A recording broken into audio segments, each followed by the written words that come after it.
I was buttoning my jacket, getting ready to head out for dinner, when my phone vibrated on the table. A message from my lawyer. Just 3 words: call me. Immediately. I assumed it was urgent, but I never imagined why. I dialed his number, and the moment he spoke, my entire body went cold. What he told me shattered everything I thought I knew about my marriage, my life, and the woman I trusted most. By the time the call ended, I wasn't going to dinner anymore. I was walking straight into the truth. Thanks for being here.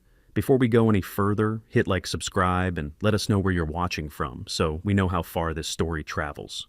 Please note, a few elements in this story have been recreated to better convey the message. While names and settings may be adjusted, the core message remains entirely true. Growing up in the segregated South meant my parents owned nothing. My father was a janitor.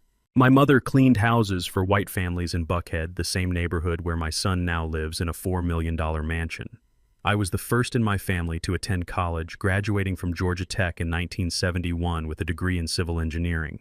Back then, black engineers were rare. I faced rejection from 17 firms before one finally hired me. I worked twice as hard as my white colleagues to prove I belonged. Every bridge I designed, every infrastructure project I completed was a statement. We belong here. We built this city too. Gloria was an elementary school teacher at Martin Luther King Jr. Elementary, shaping young black minds for 30 years. We saved every dollar. We invested carefully. We built something real. By the time I retired at 68, we had accumulated $2.8 million. Not generational wealth by white standards, but for a black family from our background, it was a miracle. It was supposed to secure our retirement pay for our grandson Jordan's education and leave a legacy. That Friday evening, I was buttoning my navy suit jacket, the one I wear to family dinners, because Gloria always said I looked dignified in it, when my phone vibrated on the hallway table. A text message. Samuel Brooks, my lawyer and closest friend for 35 years. We met at Ebenezer Baptist Church in 1989, bonded over our shared experiences as black professionals navigating white corporate America.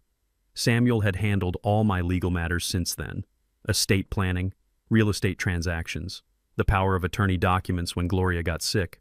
The message was only 5 words, but they hit like a punch to my chest. Raymond, call immediately. Urgent. Samuel does not use the word urgent lightly. My first thought was his health. Heart attack, stroke. I tapped his name, my hand suddenly unsteady. 2 rings. His voice came through tight and controlled, stripped of all warmth. Raymond, are you alone right now? Yes, Sam. I was just heading to Marcus's place. What is wrong? Are you okay? I am fine. Listen very carefully. Are you sitting down? I lowered myself onto the bench by the door, still holding my car keys. Sam, you are scaring me. What happened? He took a slow breath, and I heard papers rustling. I have been reviewing your estate documents, the updates we made 6 months ago after Gloria passed. Part of that process, I requested current statements from your retirement accounts and investment portfolios, not the quarterly summaries, the actual bank records. My stomach tightened. Okay. Raymond, the reports you have been receiving every quarter, the ones showing your accounts are stable, they are fake, fabricated, doctored PDF files. The real statements tell a very different story. The hallway seemed to tilt. I gripped the edge of the bench. What are you talking about?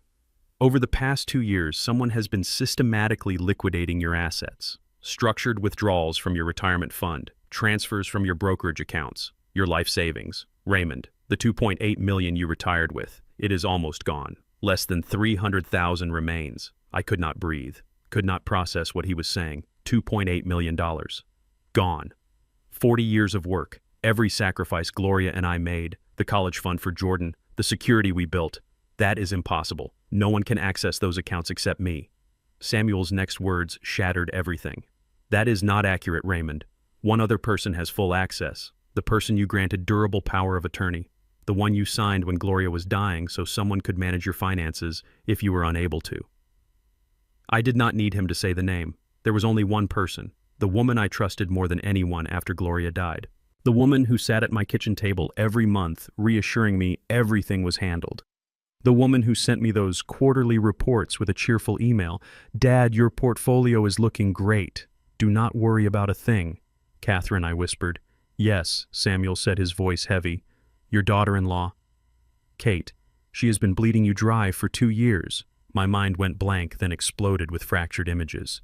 Kate in my living room last Christmas wearing a diamond bracelet I had never seen before.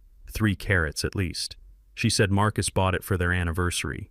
Kate mentioning casually that they traded Marcus's perfectly good Lexus for a Porsche Cayenne. Kate showing me photos from their 2-week vacation in Tuscany. At the time, I thought my son's interior design business must be doing well. Now every memory twisted into something sinister. I remembered the day I signed that power of attorney. Gloria had just been moved to hospice. The cancer had spread to her brain. She could barely speak. The hospice social worker suggested I get my legal affairs in order. Samuel prepared the documents. I sat in his office, grief hollowing me out, and Kate was there. She held my hand. "Dad, let me help you through this. You should not have to worry about paperwork while Mom is suffering. I will take care of everything. Just focus on being with her." I trusted her. Completely. She was family. She had been married to Marcus for 12 years. She was Jordan's mother. She called me Dad. How could I have known that every kind word, every reassuring smile, every gentle insistence that I not worry about the details was part of a plan to rob me blind? "Raymond, you still there?" Samuel's voice pulled me back. "Yes, I am here. This is the most critical part. You absolutely cannot let her know that you know. Do you understand me? You must go to that dinner tonight. You must act completely normal. Smile. Ask about Jordan. Compliment the food. Let her believe she is still in complete control. If she suspects for 1 second that you are aware, she will move the remaining money somewhere we cannot trace it. She will destroy records. We need time, Raymond.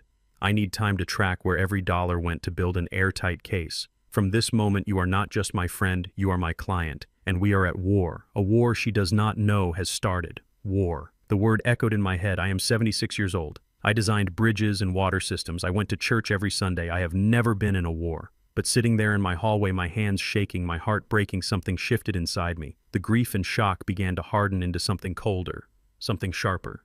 The engineer in me, the part that analyzed structural failures and calculated load-bearing capacity, started to wake up. "What do?" I asked. "Tonight, you do nothing except perform. You are the loving father. The grieving widower who is so grateful his family takes care of him. Next week, we start building our case. I am bringing in Diane Foster, the best forensic accountant in Atlanta. We will trace every transaction, every transfer, every lie. But tonight, Raymond, you eat dinner and you smile." I stood slowly, my legs unsteady. I walked to the mirror in the hallway and stared at my reflection. The man looking back at me was a stranger. His eyes held a pain so deep it seemed to age him 10 years in 10 minutes. I straightened my tie, smoothed my jacket, forced my face into something resembling calm. I had to bury this man. I had to become someone else. Someone who could walk into his son's house, kiss his grandson's forehead, sit at a table bought with his stolen money, and pretend everything was fine. "I understand," I said to Samuel, my voice steadier than I felt. "The performance begins now." I hung up, stood in the silence of my house, and made a choice. Kate thought she had won. She thought she had taken everything while I was too old, too grief-stricken, too trusting to notice. She was wrong. I am Raymond Carter. I built my life from nothing in a country that tried to keep people like me from building anything at all. I survived segregation, discrimination, and 40 years in an industry that did not want me. I will survive this too, and when I am done, she will wish she had never heard my name. I picked up my keys, walked out the door, and drove toward Buckhead, toward the mansion built with my money, toward the daughter-in-law who smiled while she destroyed me. The war had begun, and she had no idea what was coming. The drive from Cascade Heights to Buckhead normally takes 20 minutes. Tonight, it felt like crossing into another country. My neighborhood, where black families like mine had built modest prosperity through decades of hard work, gave way to tree-lined streets where houses cost more than most people earn in a lifetime. Cascade Heights is where we celebrated our victories. Buckhead is where old money lives, where white Atlanta has always lived, where the streets are named after Confederate generals, and the country clubs only started admitting black members in the 1990s. I drove past the guard gate into Marcus's subdivision, a place called Tuxedo Park Estates. The security guard, a young white man, waved me through without checking my ID. He knew my car. I came every Friday. Every Friday I drove through these gates, past these mansions to have dinner with the people who were destroying me. The irony was suffocating. Marcus and Kate's house sat at the end of a cul-de-sac, a modern architectural statement in glass and white stone. 4 stories, 7 bedrooms, a pool that looked like it belonged at a resort, floor-to-ceiling windows that glowed from within like a jewelry box. I remembered when they bought it 3 years ago. Marcus said they got a good deal from a developer he knew. Kate said her interior design business was booming. I was proud. My son living in Buckhead, my grandson growing up in a house like this. I thought it meant we had made it, that all the struggle, all the sacrifice had paid off. Now I knew the truth. This house was not built by Marcus's business connections or Kate's design talent. It was built with my retirement fund. Every window, every marble countertop, every custom light fixture. Paid for by a man who grew up in a 3-room house with no air conditioning. Paid for by money I earned designing bridges for a city that barely acknowledged my existence. I parked in the circular driveway behind the Porsche Cayenne. Brand new. Midnight blue with chrome accents. $95,000 easily. I knew because I had looked it up after Marcus mentioned the purchase. At the time I thought it was extravagant but assumed they could afford it. Now I knew exactly when they bought it. March 15, 2023. The same week, $50,000 was withdrawn from my brokerage account, an account I thought was safely invested in index funds. The front door opened before I reached it. Marcus stood there smiling wide, wearing a cashmere sweater that probably cost more than my monthly grocery bill. My son, 40 years old, 6 feet tall. He has my build, my eyes, but his mother's gentle spirit.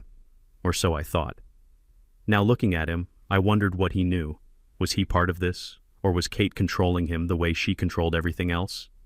"Dad, good to see you," Marcus said, pulling me into a hug. His embrace felt genuine, but everything felt like a lie now.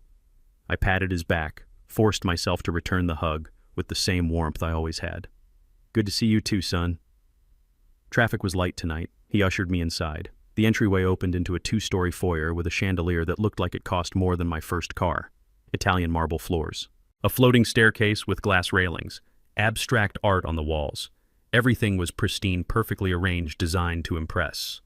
I had been here dozens of times, but tonight I saw it differently. Every beautiful thing was evidence. Every luxury was proof of theft. Kate emerged from the living room and I had to steady myself. She wore a cream silk blouse and tailored black pants. Gucci, if I had to guess. Her blonde hair was pulled back in a sleek ponytail. Diamond earrings caught the light. 3 carats total at least.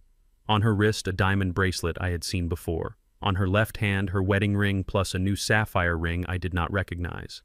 $40,000 of jewelry minimum. All of it mine. "Dad, you made it," she said, her voice warm and honeyed.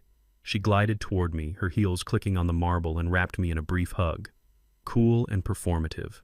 The kind of hug you give someone because it is expected. I smelled her perfume. Something expensive and floral. I wondered if I paid for that too. Would not miss it, Kate. "You look lovely tonight." "Oh, you are sweet," she said, touching her earrings as if suddenly aware of them. "Marcus surprised me with these for our anniversary. 12 years. "Can you believe it?" I smiled. "Time flies. You two are blessed." Blessed. The word tasted like poison. She was blessed, all right. Blessed with access to an old man's life savings. Blessed with his blind trust. Blessed with his grief that made him easy to manipulate. We moved into the living room, a massive space with floor-to-ceiling windows overlooking the pool and the Atlanta skyline beyond. The furniture was all designer. White leather sofas, a glass coffee table, more abstract art. I sat in the armchair I always sat in, the one facing the windows. Marcus poured me sparkling water with lime. He knew I stopped drinking alcohol after Gloria died. That small gesture of remembrance almost broke me. He remembered. He cared. But his wife was stealing from me, and he either did not know or did not stop her. "Jordan is at a sleepover," Kate said, settling onto the sofa across from me. "He was disappointed to miss you. You know how he adores his grandpa." "I will see him next week," I said. My grandson, 16 years old, half black, half white, brilliant kid, wanted to be a doctor. I had promised Gloria I would make sure he got the education he deserved. Now the money set aside for his future was gone. Kate stole from her own son. What kind of person does that? We actually have some exciting news, Marcus said, sitting beside his wife. He put his arm around her shoulders and she leaned into him. They looked like a perfect couple. Kate just landed the biggest contract of her career, the new Peachtree Grand Hotel downtown. She is designing all the interiors. It is a $15 million project. That is wonderful, Kate. Congratulations. I kept my voice steady, enthusiastic even. Inside, I was calculating. When did she land this contract? How much of my money funded her business while she built her reputation? How many of her successes were actually built on my stolen dollars? Thank you, Dad. It has been a lot of work, but it is finally paying off. Marcus and I have been reinvesting everything into the business. That is actually why we wanted to talk to you tonight. We are thinking about expanding, maybe opening a second office, but we want to make sure we are making smart financial decisions. You know, not overextending ourselves. The audacity. She sat there dripping in jewelry I paid for and a house I paid for, talking about financial responsibility. I nodded slowly like the trusting old man she thought I was. Smart thinking. You do not want to grow too fast. Dinner was served in the formal dining room, a long table that could seat 12. Tonight it was just the three of us, seated at one end like we were having an intimate family meal. The table was set with fine china, crystal glasses, fresh flowers in the center. Kate had made herb-roasted chicken, garlic, mashed potatoes, and roasted vegetables. It smelled delicious. It tasted like ashes in my mouth. "This is delicious, Kate," I said, forcing myself to eat. "You always were a wonderful cook." "Oh, thank you, Dad. I try." Between work and Jordan's schedule, it is hard to find time for home-cooked meals. But Friday dinners with you are important to us. We love having you here. Important to them. I wondered if she rehearsed these lies or if they came naturally. I wondered if she felt anything at all when she looked at me. Guilt, shame, or just satisfaction that her plan was working. The conversation drifted through safe topics: Jordan's grades, Marcus's latest design project, the weather, a new restaurant they tried. All of it felt surreal. I was sitting at a table making small talk with thieves, with family who smiled while they robbed me. Samuel's words echoed in my head. You must act normal. Do not let her suspect anything. So I smiled. I laughed at Marcus's jokes. I complimented the food. I played my part. Then halfway through the meal, Kate shifted gears. Her voice took on a more serious tone, the one I recognize now as her most dangerous weapon. The concerned daughter-in-law. The protector. The one who knew what was best for poor, confused Raymond. "Dad, I have been looking over your quarterly reports," she began, setting down her fork and folding her hands on the table. "The market has been a bit shaky lately. I have been talking with our financial advisor and he suggested that maybe it is time to reevaluate your investment strategy." Here it comes, I thought. Another move, another piece of the theft disguised as care. Really? "What does he suggest?" I kept my voice curious open. "The perfect mark. Well, you know how volatile things have been. Tech stocks dropping. Interest rates rising. Your portfolio is heavily weighted toward growth funds, which is great for younger investors, but at your age, Dad, you need stability. You need to protect what you have built. Our advisor thinks you should move a significant portion into long-term bonds, government-backed securities, things that would not fluctuate so much." I nodded slowly like I was processing this information. In reality, I was seeing the trap. She wanted to consolidate control. Move whatever was left into instruments that were harder to track, easier to manipulate. She was probably running out of liquid assets to steal. The house was the big prize now, but she needed to keep me believing everything was fine until she figured out how to get that too. "That sounds wise," I said carefully. "But I would not want to make any big changes without really understanding what it means. Maybe I should meet with this advisor myself." A flicker of something crossed her face. Annoyance. Panic. It disappeared so fast I almost missed it. "Of course, Dad. Of course. But you know how these financial guys talk. All jargon and charts. I just do not want you to feel overwhelmed. Why do not you let me handle the initial restructuring, and then we can sit down together and I will explain everything in simple terms. You trust me. Do not. You." She leaned forward slightly. Her blue eyes locked on mine. "You trust me.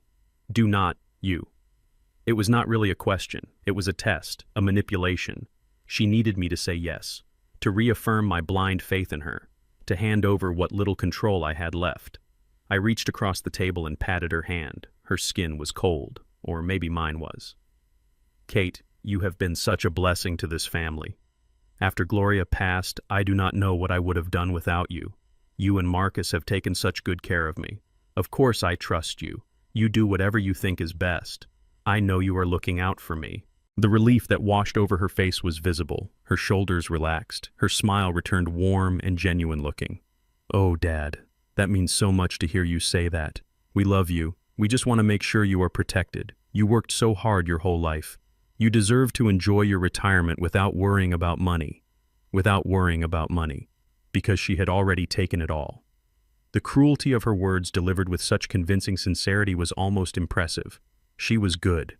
Very good. For 2 years she had played this role perfectly. The devoted daughter-in-law, the financial caretaker, the protector of the confused old man. And I had believed every word. You are a good woman, Kate, I said, and meant it in a way she would never understand. She was good at this. Good at lying. Good at stealing. Good at making me believe she cared. We finished dinner. Kate served peach cobbler for dessert, my favorite. She remembered. She always remembered the small details that made her seem thoughtful. When it was time to leave, they walked me to the door. Marcus hugged me. Kate kissed my cheek. Drive safe, Dad. See you next Friday. Next Friday, I agreed. Would not miss it. I walked to my car, started the engine, and drove slowly out of Tuxedo Park Estates. I waved to the security guard. I followed the speed limit. I kept my face neutral. But inside, I was screaming. Inside, I was breaking apart. I made it 3 blocks before I had to pull over. I sat in a grocery store parking lot, my hands gripping the steering wheel, my whole body shaking. $2.5 million. Gone. Stolen by a woman who served me peach cobbler and called me Dad. Stolen while my son sat next to her, either oblivious or complicit. Stolen while I smiled and said thank you and played the grateful old man. I pulled out my phone and called Samuel. He answered on the first ring. How did it go? I did what you said. I smiled. I ate. I complimented the food. She wants to restructure my investments. Move everything into bonds she can control. Of course she does, Samuel said. The liquid assets are probably running out. She is consolidating. Raymond, you did good tonight. I know how hard that was. Sam, I do not know how many more of these dinners I can do, sitting there pretending everything is fine while she lies to my face. I know, but we need more time. Diane starts her deep dive on Monday. We will trace every dollar. Build a case so airtight she would not be able to lie her way out if she tried. Can you hold on a little longer? Can you keep playing the part? I sat in that parking lot looking at the normal people going in and out of the grocery store living their normal lives. I thought about Gloria, about what she would want me to do. She would want me to fight. She would want me to protect what we built. She would want justice. Yes, I said finally. I can hold on. But Sam, when we take her down, I want her to feel exactly what she made me feel tonight. I want her to know what it is like to lose everything. We will, Raymond. I promise you. We will. I hung up, sat for another few minutes until my hands stopped shaking, then drove home to Cascade Heights. To my neighborhood. To my house. To the quiet rooms where Gloria used to sing while she cooked. To the life I had left. Kate thought she had won. She thought I was too old, too trusting, too broken by grief to see what she was doing. She was wrong. The war had truly begun, and I was just getting started. Saturday morning I woke at 5:30 like I had every day for the past 50 years. Old habits from a lifetime of early shifts on construction sites. I made coffee, sat at my kitchen table, and watched the sun rise over Cascade Heights. The house was quiet. Too quiet. Gloria used to fill these morning hours with gospel music playing softly from the radio.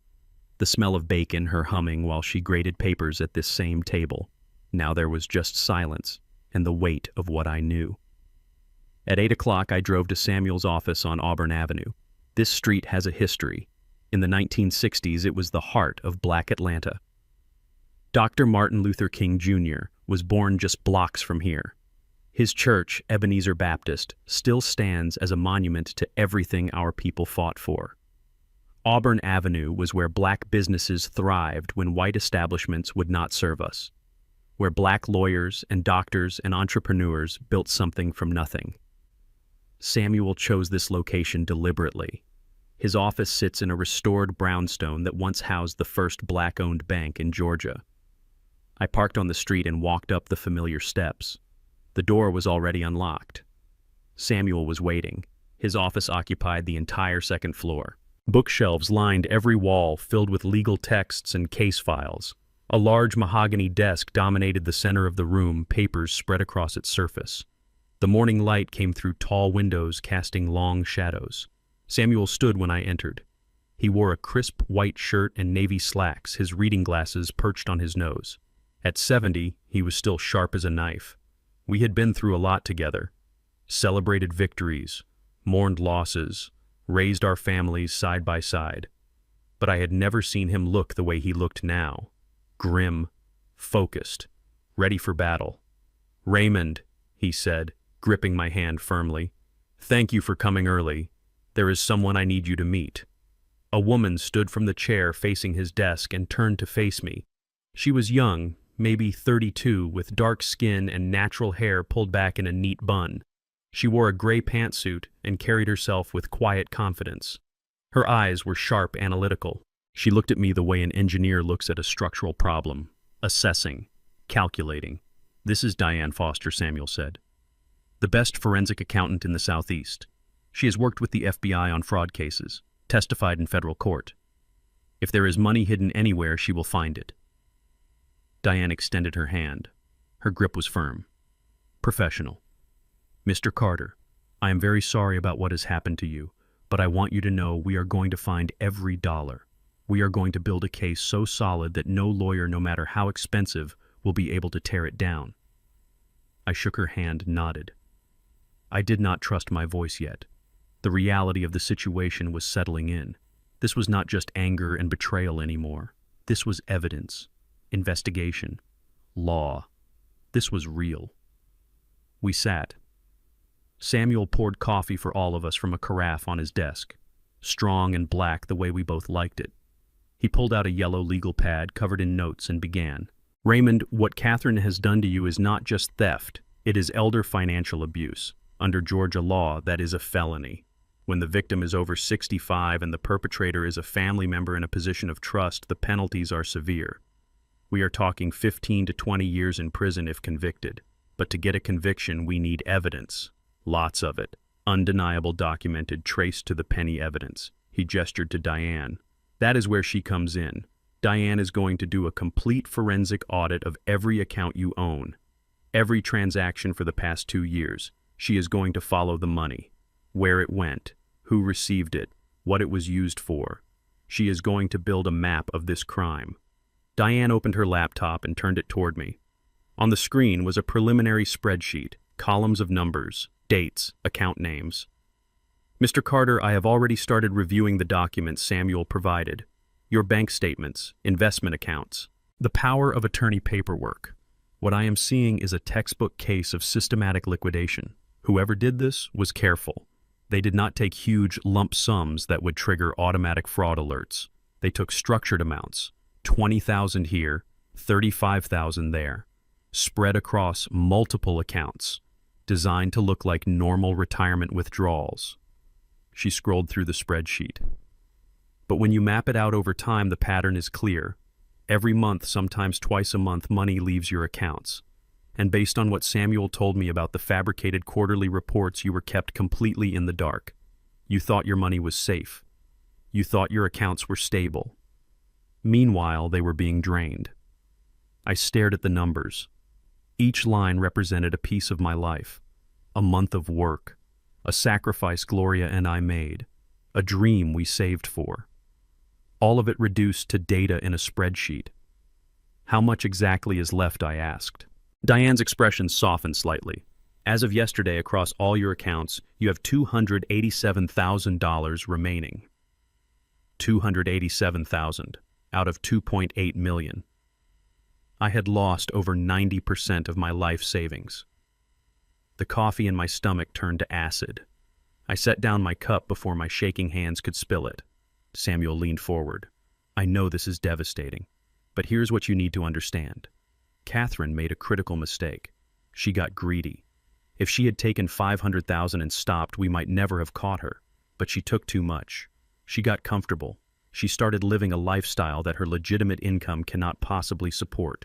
That Porsche Cayenne, that diamond jewelry, that house in Buckhead, we can trace all of it, and when we do, we will show exactly how it was paid for. He pulled out another document. This is where it gets interesting. Diane did some preliminary research last night. She found something. Catherine operates a business called Pinnacle Interiors LLC. Interior design, like you said, it is registered in Georgia. Normal business filings. But when Diane looked closer at the financial activity, something did not add up. Diane took over. Pinnacle Interiors has been receiving large deposits, hundreds of thousands of dollars. But those deposits do not match up with typical interior design contracts. The amounts are too large, too irregular. So I started digging. Where was the money coming from? Where was it going? She pulled up another screen, a flowchart, boxes connected by arrows, my name at the top. Here is what I found. Money leaves your accounts in structured withdrawals. It gets deposited into a joint account you share with Catherine, the one established under the power of attorney. From there, it moves to Pinnacle Interiors. But Pinnacle Interiors is not really an interior design firm. It is a shell company, a pass-through. A pass-through for what I asked. For this. She clicked to another document. A prospectus for a luxury resort development. The Sapphire Bay Resort and Marina. A proposed 200-unit luxury property in the Bahamas. Beachfront. Private yacht slips. High-end restaurants. The kind of place that costs $100 million to build. She clicked again. More documents. Pinnacle Interiors is listed as one of the primary investors, $3.2 million invested over the past 18 months. And the financial manager for the project listed right here on the corporate documents, Marcus Carter. The room went silent. I stared at the screen. My son. My son was not just complicit, he was actively involved. He was managing the project they were funding with my stolen money. Marcus is part of this. My voice came out hoarse. Samuel nodded slowly. It appears so. Whether he knew the money was stolen, or whether Catherine convinced him it was legitimately theirs, we do not know yet, but he is definitely involved in the investment. Diane continued, her voice matter of fact. And here is the problem. The Sapphire Bay Resort is failing. Construction started 2 years ago. It is now 18 months behind schedule and massively over budget. There have been problems with permits, with contractors, with funding. The project is bleeding money. According to the most recent filings I could find, they are $4.2 million in debt. Investors are threatening to pull out. If this project collapses, everyone loses everything. The pieces fell into place. Kate was not just stealing to live well, she was stealing to fund a failing investment. She was desperate. And desperate people do desperate things. That is why she wants to restructure my remaining accounts, I said slowly. She needs more money to keep the resort afloat. Exactly, Samuel confirmed. And when that runs out, there is only one asset left, your house. The house you and Gloria bought in 1982. The house that is now worth $600,000 because Cascade Heights became one of the most desirable black middle-class neighborhoods in Atlanta. That house is the final prize. The anger that had been simmering since yesterday suddenly boiled over. I stood up my chair, scraping against the floor. She wants my house. The house Gloria and I raised Marcus in. The house where we celebrated every holiday, every birthday. She wants to take that too. Samuel stood as well, his voice calm but firm. Yes, and we are going to make sure she never gets it. But Raymond, you need to listen to me now. We cannot just confront her, we cannot just accuse her and hope she admits it. People like Catherine, people who have been lying successfully for years, they do not break easily. They deny, they manipulate. They turn it around and make you look like the crazy one. We need to be smarter. We need to set a trap. I sat back down, forced myself to breathe. What kind of trap? Samuel exchanged a look with Diane, then turned back to me. Here is the plan. It has 2 phases. Phase 1 is information warfare. Diane will spend the next several weeks tracing every dollar, every transfer, every shell company, every fake invoice. She will build a complete financial map of the crime. Meanwhile, I will be filing subpoenas. I will get the original bank records, not the doctored PDFs Catherine sent you. I will get transaction histories, wire transfer receipts, everything. We will build a fortress of evidence." He paused, letting that sink in. "Your job during phase 1 is the hardest. You must continue the performance. You must be the confused, grateful father who trusts his daughter-in-law completely. You will call her with questions about paperwork. You will let her come over and help you. You will make her believe she is still in total control, because the more comfortable she is, the more careless she will become. Arrogance makes people sloppy." "And phase 2, I asked. Samuel smiled. It was not a pleasant smile. It was the smile of a lawyer who knows he has the winning strategy. Phase 2 is the trap. We are going to bait her. You are going to leak information that you are seriously considering selling the house. You are going to tell people you are tired of the upkeep, that you want to move somewhere easier, somewhere warm, maybe a retirement community in Tampa or Miami. You are going to make it sound like you are putting the house on the market soon." Diane picked up the thread. When Catherine hears this, she is going to panic. The house is her safety net, her final source of capital. If you sell it, she loses access to that equity. She loses her last chance to save the Bahamas investment. She will do whatever it takes to stop you. "And what do you think she will do?" I asked, though part of me already knew. Samuel's expression hardened. "She will try to have you declared mentally incompetent. She will petition the court for full conservatorship. She will bring in doctors to say you have dementia, that you are not capable of making sound financial decisions. She will argue that selling the house is proof you have lost your mind. And if she gets that conservatorship, she will have complete legal control over you and every asset you own." The implications hit me like a physical blow. She would do that. She would try to take away my rights, my autonomy. "Yes," Samuel said simply, "because in her mind she has already come this far. She has already stolen $2.5 million. At this point she cannot afford to stop. She cannot afford for you to wake up and realize what she has done. So she will go all in. She will try to eliminate you as a threat entirely." I sat there processing this. My daughter-in-law, the woman who called me dad, was not just a thief. She was willing to have me declared incompetent, to strip away my dignity, to turn me into a non-person, all for money. Diane spoke quietly. "Mr. Carter, I know this is hard to hear, but we need her to make that move. We need her to file for conservatorship, because when she does, she brings this whole thing into a courtroom, into the public record, and that is when we unleash everything we have found. We show the judge the real financial records. We show the stolen money. We show the shell company and the failing resort. We show that you are not the one who is incompetent. She is. She is the criminal." Samuel nodded. "She will walk into that courtroom thinking she is putting your mental state on trial. What she will actually be doing is putting her entire criminal enterprise in front of a judge. And we will be ready, with evidence, with expert witnesses. With a case so airtight, she will not be able to lie her way out."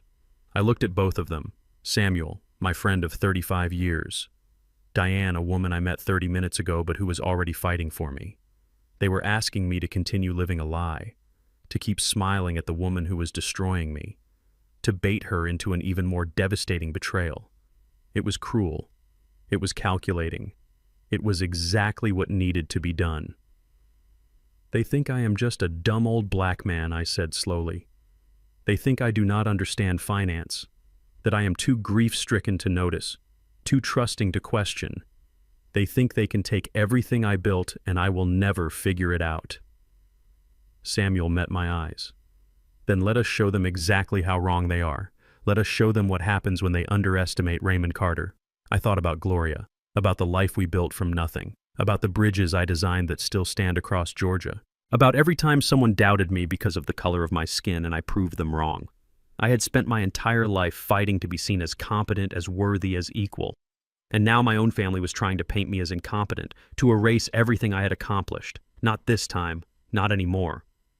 "All right," I said, my voice steady. "Let us do it. Let us set the trap. And when she walks into it, let us make sure she never walks out." Diane closed her laptop. "I will start the deep forensic analysis today. Every transaction, every account. I will have a preliminary report in 2 weeks.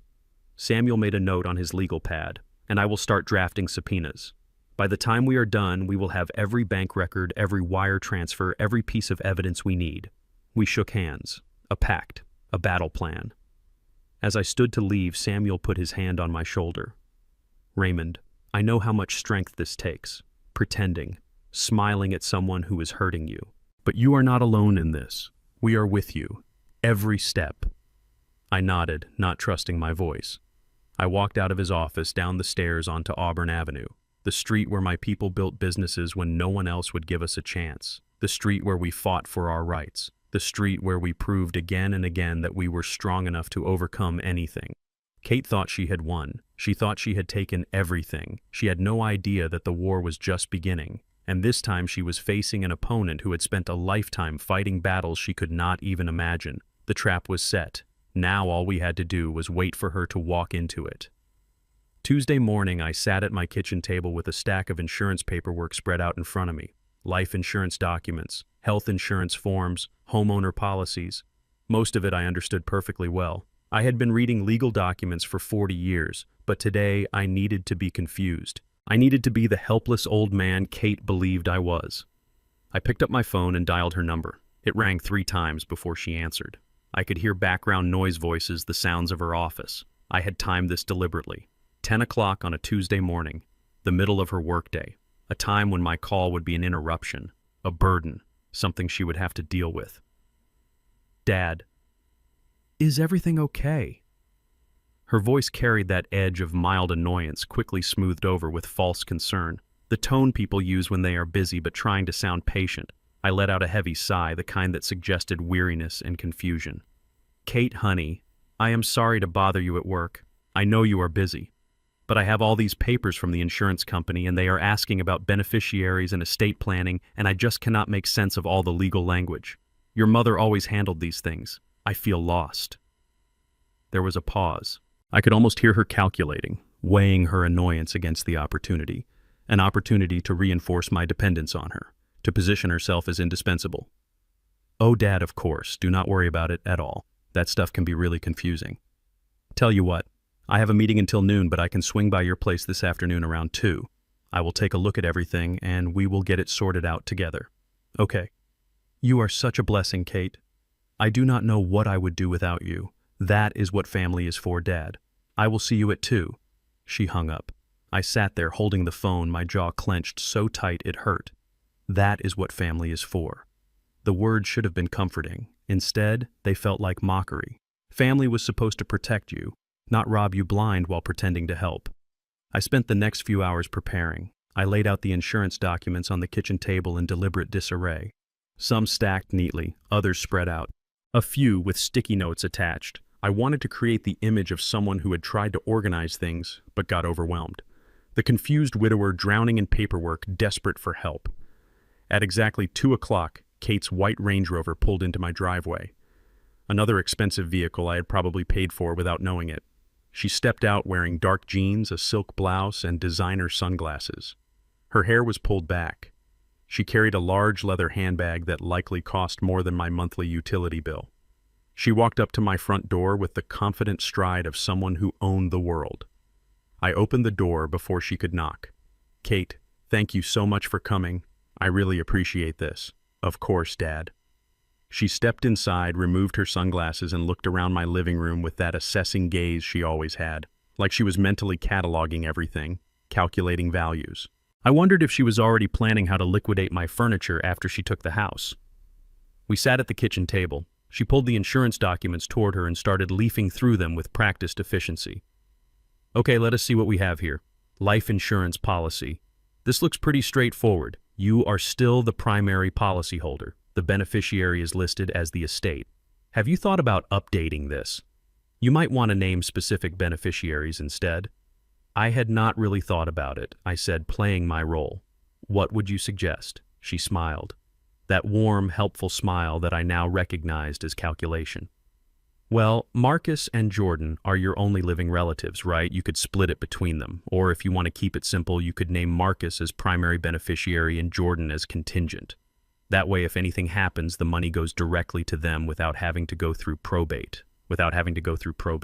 Where lawyers and judges might actually look at how my money had been managed. where questions might be asked. She wanted everything to flow directly to Marcus, which meant directly to her control. That makes sense, I said slowly, like I was processing new information. Could you help me fill out the change forms? Absolutely. I will take care of everything. You just relax. She pulled out her phone and made a note. I will contact the insurance company tomorrow and get the paperwork started. You will just need to sign a few forms when they arrive. We went through the rest of the documents: health insurance, homeowner policy, car insurance. For each one, Kate provided explanations in a voice that was just slightly too loud, just slightly too slow. The voice people use when talking to children or the elderly. The voice that says, I am being patient with you even though you should understand this yourself. I let her talk. I nodded. I asked simple questions. I played the part of the grateful old man who was just so lucky to have such a helpful daughter-in-law. All the while I watched her, the way she organized my papers into neat stacks, the way she made notes in her phone about follow-up tasks, the way she took control of every detail of my life without ever asking if I wanted her to. After an hour, she stood up gathering her things. Okay, Dad, I think we are all set. I will handle the beneficiary changes and make sure everything is updated properly. You do not need to worry about any of this. You are wonderful, Kate. Marcus is a lucky man. She beamed. You are sweet. Oh, before I forget, did you get a chance to think about what we discussed at dinner? About restructuring your investments into those safer bonds. I have been thinking about it, I said carefully. It sounds like a good idea. You know what is best. Great. I will set up a meeting with our financial advisor next week. We will get that taken care of. She leaned down and kissed my cheek. The gesture made my skin crawl. Take care of yourself, Dad. Call me if you need anything. I will. Thank you again for coming.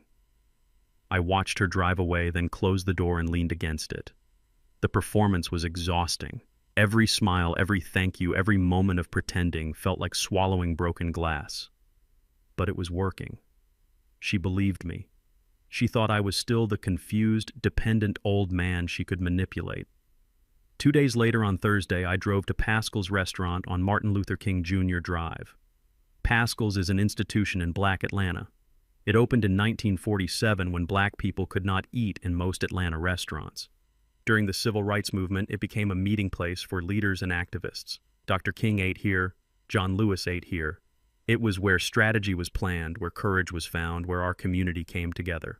Now it serves the best fried chicken and sweet tea in the city, and it is where Harold Washington and I meet for lunch once a month. Harold is 74, a retired postal worker who knows everyone and everything happening in our community. He is also the biggest gossip in Cascade Heights. If you want information to spread, you tell Harold and ask him to keep it secret. I arrived first and took our usual booth near the window. The lunch crowd was filling in.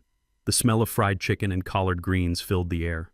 Gospel music played softly from speakers. The walls were covered with photographs from the civil rights era, black and white images of marches, protests, victories, reminders of what our people had overcome. Harold arrived 10 minutes later, his face breaking into a wide smile when he saw me. Raymond, good to see you, brother. How you been? We shook hands and he slid into the booth across from me. Harold was a big man, always had been. He wore a short-sleeved button-up shirt and slacks. His hair was completely white now, but his eyes were as sharp as ever. We ordered without looking at the menu. We had been coming here long enough to have the same thing every time. Fried chicken, collard greens, mac and cheese, cornbread. We talked about the usual things. Church, mutual friends, the neighborhood, Harold's grandchildren, the Falcons' terrible season. It was comfortable, familiar, the kind of easy conversation you can only have with someone you have known for decades. But today, I had a purpose. I needed to plant a seed, and I needed Harold to water it. You know Harold? I began stirring sugar into my sweet tea. I have been thinking a lot lately. This house I am in, it is getting to be too much for me. Harold looked up from his chicken, surprised. Too much? What do you mean? You've been in that house since, what, 82, 41 years. I shook my head slowly like a man weary with burden. But since Gloria passed, it just feels empty. Too many rooms, too many memories. And the upkeep, Harold. The yard work, the repairs. Last month the water heater went out. Cost me $1,200 to replace. My back is not what it used to be. I cannot keep up with it all. Harold nodded sympathetically. I hear you, man. Getting old is not for the weak. But you got Marcus. He does not help out. Marcus has his own life, his own house to maintain. I do not want to be a burden to my son. I took a sip of tea, then continued carefully. I have been thinking about downsizing, maybe moving to one of those senior living communities. You know Robert Jackson? He moved to one down in Tampa last year. Says it is wonderful. No yard work, no maintenance. They have activities, a pool, medical staff on site. Everything is taken care of. Harold's eyes widened. This was news. Big news. You thinking about moving out of Atlanta? Leaving Cascade Heights? Just thinking about it, I said, making sure my voice sounded uncertain. Exploratory. I have not made any decisions. But that house is worth a good amount now. $600,000 probably. If I sold it, I could buy into a nice retirement community, have money left over to live comfortably. No stress, no worries. Harold leaned back, processing this information. Man, that is a big decision. Have you talked to Marcus about this? Not yet. I wanted to think it through first. You know how families can be. Everyone has opinions about what you should do. I just want to figure out what is best for me. I looked at him seriously. Harold, I am telling you this in confidence, okay? I am not ready for everyone to know yet. I am just thinking out loud. Harold held up his hands. Of course, brother. Of course. Whatever you tell me stays between us. You know that. I knew no such thing. Harold Washington could not keep a secret if his life depended on it. By tomorrow, half of Cascade Heights would know that Raymond Carter was thinking about selling his house and moving to Florida. And by tomorrow evening, Kate would know. We finished our lunch, talked about other things, made plans to meet again next month. As we stood to leave, Harold put his hand on my shoulder. Raymond, whatever you decide, just make sure it is what you want. You worked too hard for that house. You bought it when banks were still redlining black neighborhoods, when getting a mortgage as a black man was nearly impossible. That house represents something. Do not let anyone pressure you into giving it up. His words hit harder than he knew. I appreciate that, Harold. I really do. I drove home, my phone already buzzing with a text from Diane. I pulled over to read it. She had been working nonstop for the past week, deep in the forensic analysis of every transaction, every account, every movement of money. Her message was brief but devastating. Call me when you can. Found something big. I called immediately. She answered on the first ring. Mr. Carter, I have the preliminary financial analysis complete. It is worse than we thought. How much worse? The Sapphire Bay Resort project is in serious trouble. According to the most recent financial filings I was able to access, the project is $4.2 million over budget. Construction has stalled. 3 major contractors have pulled out citing non-payment. The Bahamian government is threatening to revoke permits due to environmental violations. Investors are demanding their money back. I pulled over, completely needing to focus. What does that mean for Kate? It means she is desperate. Pinnacle Interiors. Her shell company has $3.2 million invested. Your $3.2 million. If the project collapses, that money is gone. Completely unrecoverable. She is facing total financial ruin. The Buckhead house has a mortgage. The cars are leased. Her design business has significant debt. On paper, she and Marcus are leveraged to the breaking point, so she needs more money. She needs a miracle, or one more major asset to liquidate. Mr. Carter, your house is not just valuable to her. It is essential. It is the only thing standing between her and bankruptcy. If you sell that house to move to Florida, she gets nothing. If she can gain control of it through conservatorship, she can use it as collateral, refinance it, pull out equity, maybe even sell it herself and keep the proceeds. The pieces fell into place. Kate was not just greedy. She was cornered, desperate, and desperate people were dangerous. How long before the Bahamas project completely collapses? Based on the burn rate and debt load, I would estimate 3 to 6 months. Maybe less if more contractors walk. She is racing against time. Thank you, Diane. This is exactly what we needed to know. I hung up and sat in my car watching traffic pass. The trap was set. The bait was planted. Harold would spread the word about my plans to sell. Kate would hear. She would panic. She would make her move. And when she did, we would be ready. My phone rang. Kate, right on schedule. I let it ring 3 times before answering, keeping my voice calm and cheerful. Hello, Kate. Dad? Her voice was tight, strained. The false warmth was gone, replaced by barely contained panic. I just got off the phone with Harold Washington. He said you are thinking about selling the house and moving to Florida. I made my voice uncertain, confused. Oh, I did not realize Harold would mention that. We were just talking. It is just an idea I have been considering. Just an idea. Her voice rose slightly. Dad, you cannot just sell the house. That is our family home. That is where you and Mom raised Marcus, where we celebrated every holiday. Every memory we have is in that house, our family home. She was claiming ownership of my memories, my history. I forced myself to stay in character. I know, honey, but it is so much work. The yard, the repairs. I am not getting any younger. Then we will help you. She was talking faster now, words tumbling out.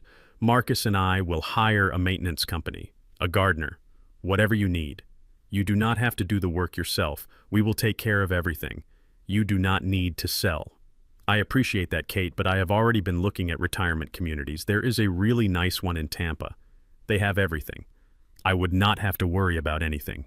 Dad, listen to me. Her voice had taken on a commanding tone now. Not suggestive, not helpful, commanding. Selling the house right now would be a terrible financial decision. The market is uncertain. You would not get full value. And moving to a retirement community, those places are expensive. They drain your savings. You are being short-sighted. Short-sighted. The accusation hung in the air. I let silence stretch for a moment, then responded in a small, hurt voice. I just thought it might be easier. I did not realize it would upset everyone. She caught herself, modulated her tone back to false patience. I am not upset, Dad. I am just worried about you. You have been under a lot of stress since Mom passed. Grief can cloud judgment. You are not thinking clearly about the long-term consequences. Promise me you will not make any decisions without talking to Marcus and me first. Promise me you will not call any real estate agents. There it was, the demand for control. Disguised as concern, but a demand nonetheless. Okay, Kate, I will not do anything without talking to you first. Good. That is good. I am going to come by this weekend. We need to sit down and really discuss this. We need to make sure you are making the right choice for the right reasons. Okay. Okay. I love you, Dad.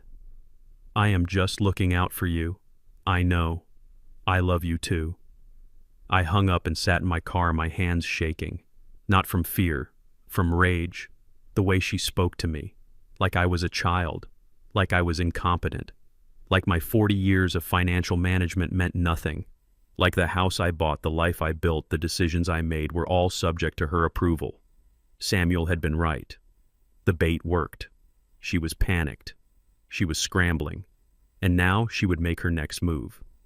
The move that would bring this entire scheme into the light. She would try to have me declared incompetent.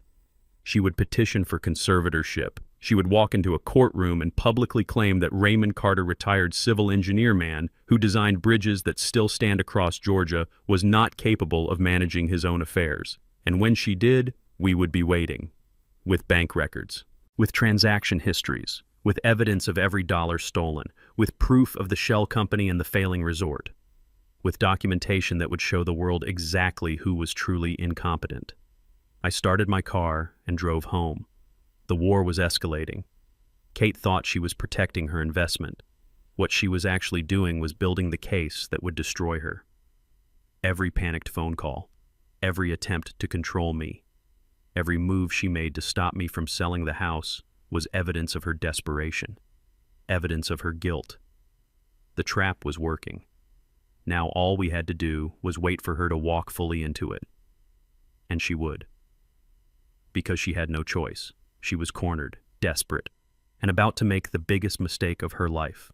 I pulled into my driveway, looked at my house, the house Gloria and I built a life in, and made a silent promise. She would not take this. She would not take my dignity. She would not win. The battle was coming, and I was ready. Saturday morning, my phone rang at 8:30. I was in the kitchen making coffee, going through my normal routine, but nothing about my life felt normal anymore. I looked at the caller ID, Kate. I let it ring twice before answering, keeping my voice groggy like she had woken me up.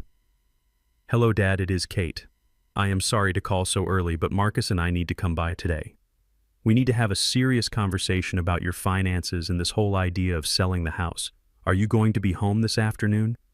Say around 2. It was not really a question. It was a directive dressed up as a request. Sure, honey. I will be here. Is everything okay? Everything is fine. We just need to talk through some things. Make sure you understand all your options before you make any big decisions. We will see you at 2.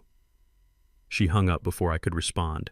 I stood there holding my phone, my coffee forgotten. This was it. The moment Samuel and I had been waiting for.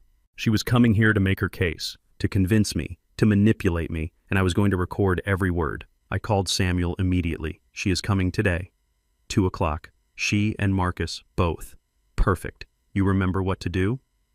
Yes, I have the recording device. I will set it up before they arrive. Raymond, this is critical. You need to get them talking when you are not in the room. Leave them alone. Go make coffee. Go to the bathroom.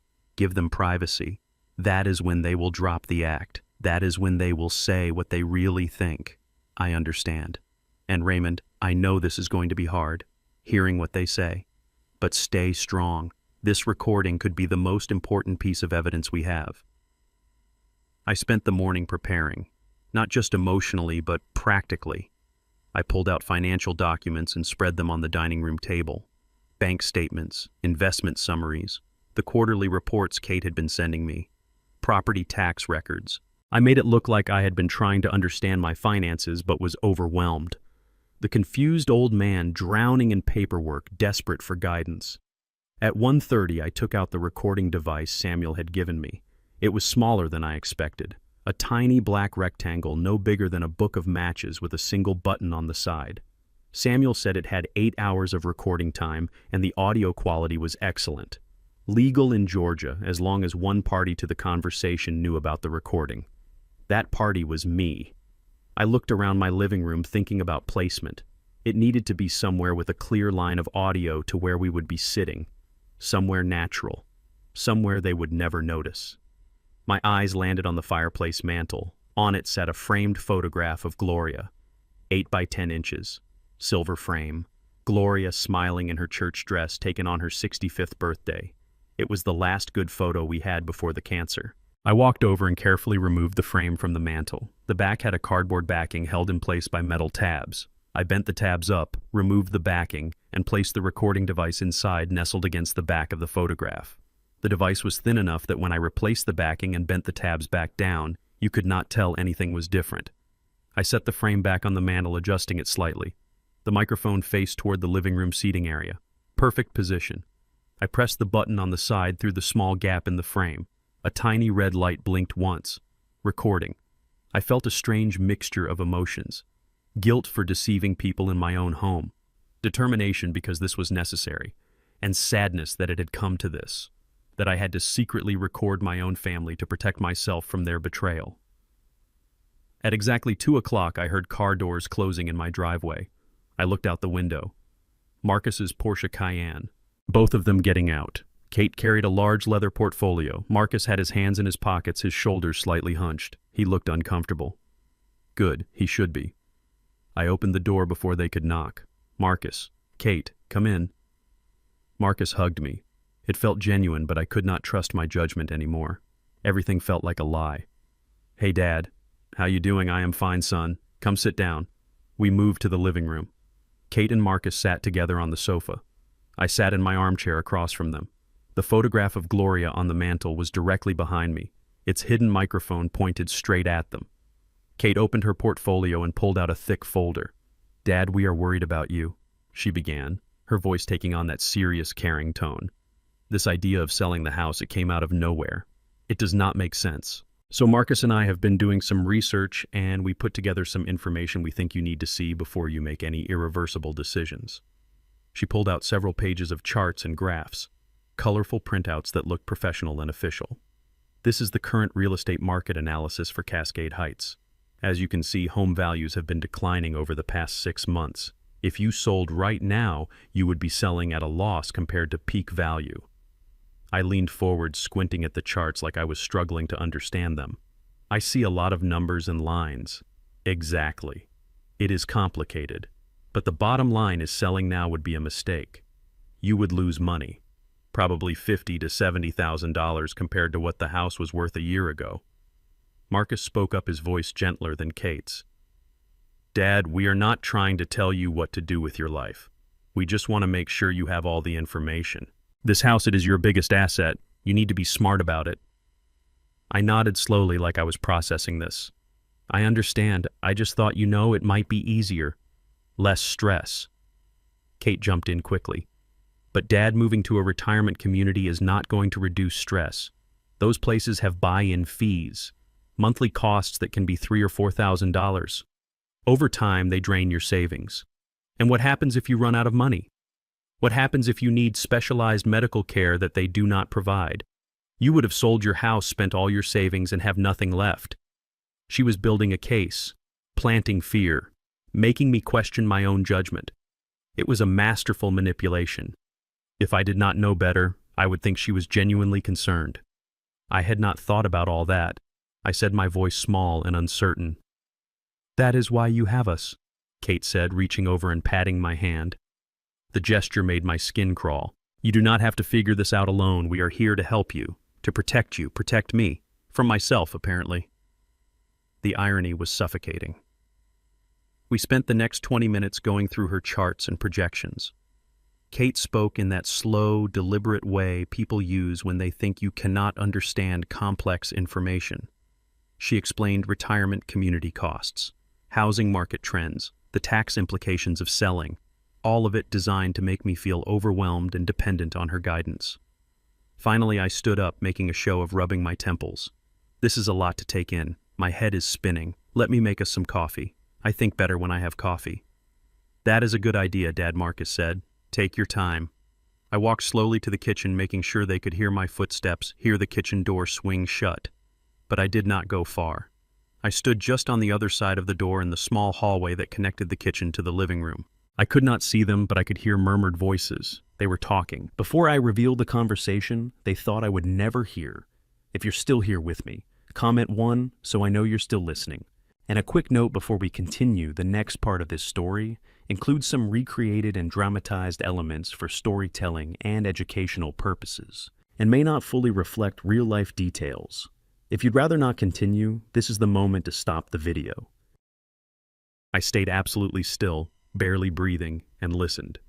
The recording device on the mantel was capturing everything, but I needed to hear this. I needed to know. Marcus spoke first, his voice low and anxious. Kate, I do not know about this. He seems really set on the idea. What if he just goes ahead and calls a realtor? What do we do then? Kate's response was sharp, cold, a voice I had never heard her use before. He is not going to sell Marcus. I will not let him. But how can you stop him? It is his house. If I have to, I will get Dr. Morrison to evaluate him. I will get a medical opinion that says he is not competent to make major financial decisions. We can petition for full conservatorship. The words hit me like a physical blow. I pressed my hand against the wall to steady myself. She was saying it. Out loud. In my house. The plan to have me declared incompetent. Marcus sounded shocked. Kate, that is extreme. That is taking away his rights, his autonomy. It is protecting our investment. Kate said, her voice hard and unyielding. Listen to me, Marcus. We are 3 months behind on payments for the Bahamas project. 3 months. The investors are threatening to pull out.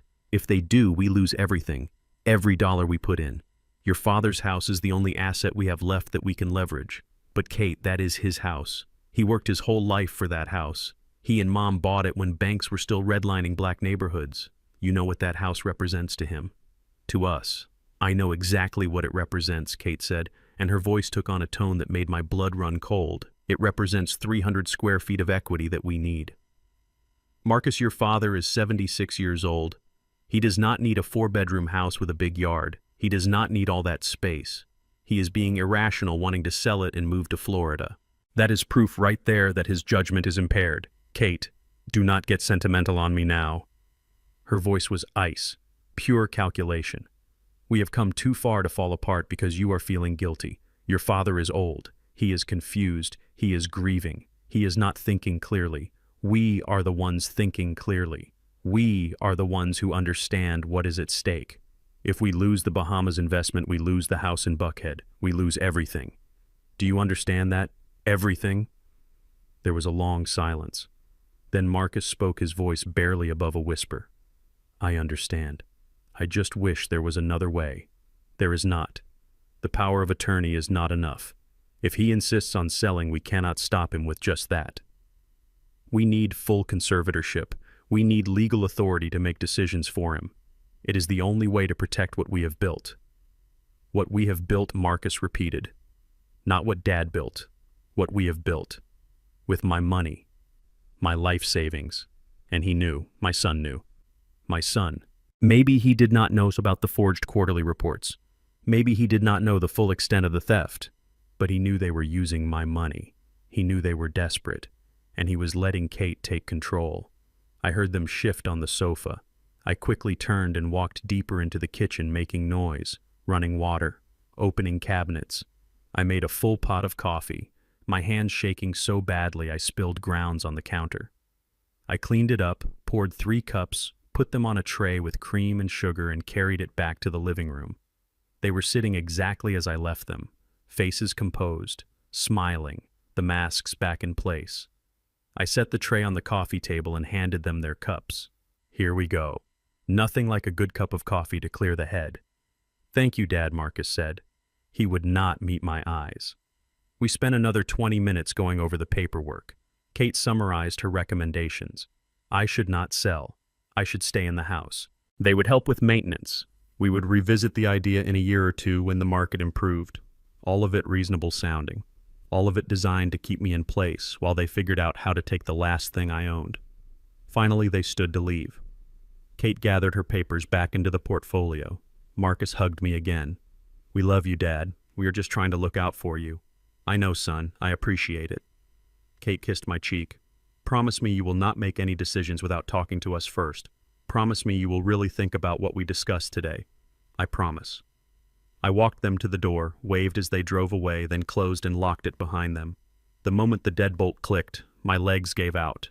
I sank onto the floor in my entryway, my back against the door, and let the pain wash over me. Marcus knew. My son knew. Maybe he was not the mastermind. Maybe Kate was the one driving everything. But he knew they were using my money.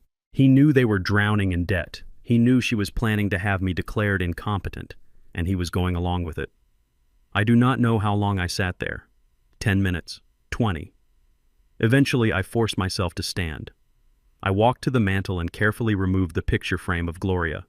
I opened the back, retrieved the recording device, and pressed the button to stop recording. The red light blinked off. I had it, every word.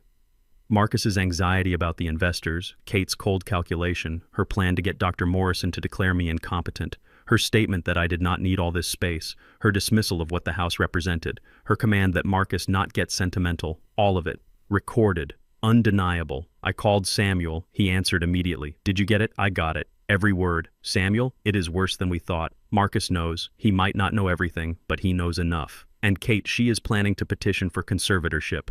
She already has a doctor lined up. Bring me the recording. Now. We need to hear this. I drove to Samuel's house. He lived in a historic Victorian in the West End, another historically black neighborhood. It was 7 o'clock on a Saturday evening, but he was waiting for me. We sat in his home office and I played the recording. Samuel listened in silence. His expression grew darker with each passing minute. When Kate's voice said, "Your father is old. He does not need all this space." Samuel's jaw tightened. When she said, "Do not get sentimental," his hands clenched into fists. When the recording ended, he sat back in his chair and was quiet for a long moment. Raymond, this is it. This is exactly what we needed. She confessed to planning conservatorship. She revealed the financial motive. She showed consciousness of guilt. This recording is devastating to her case. What do we do now? Now we wait. She is going to file for conservatorship, probably within the next week or two. She is desperate. The Bahamas project is collapsing.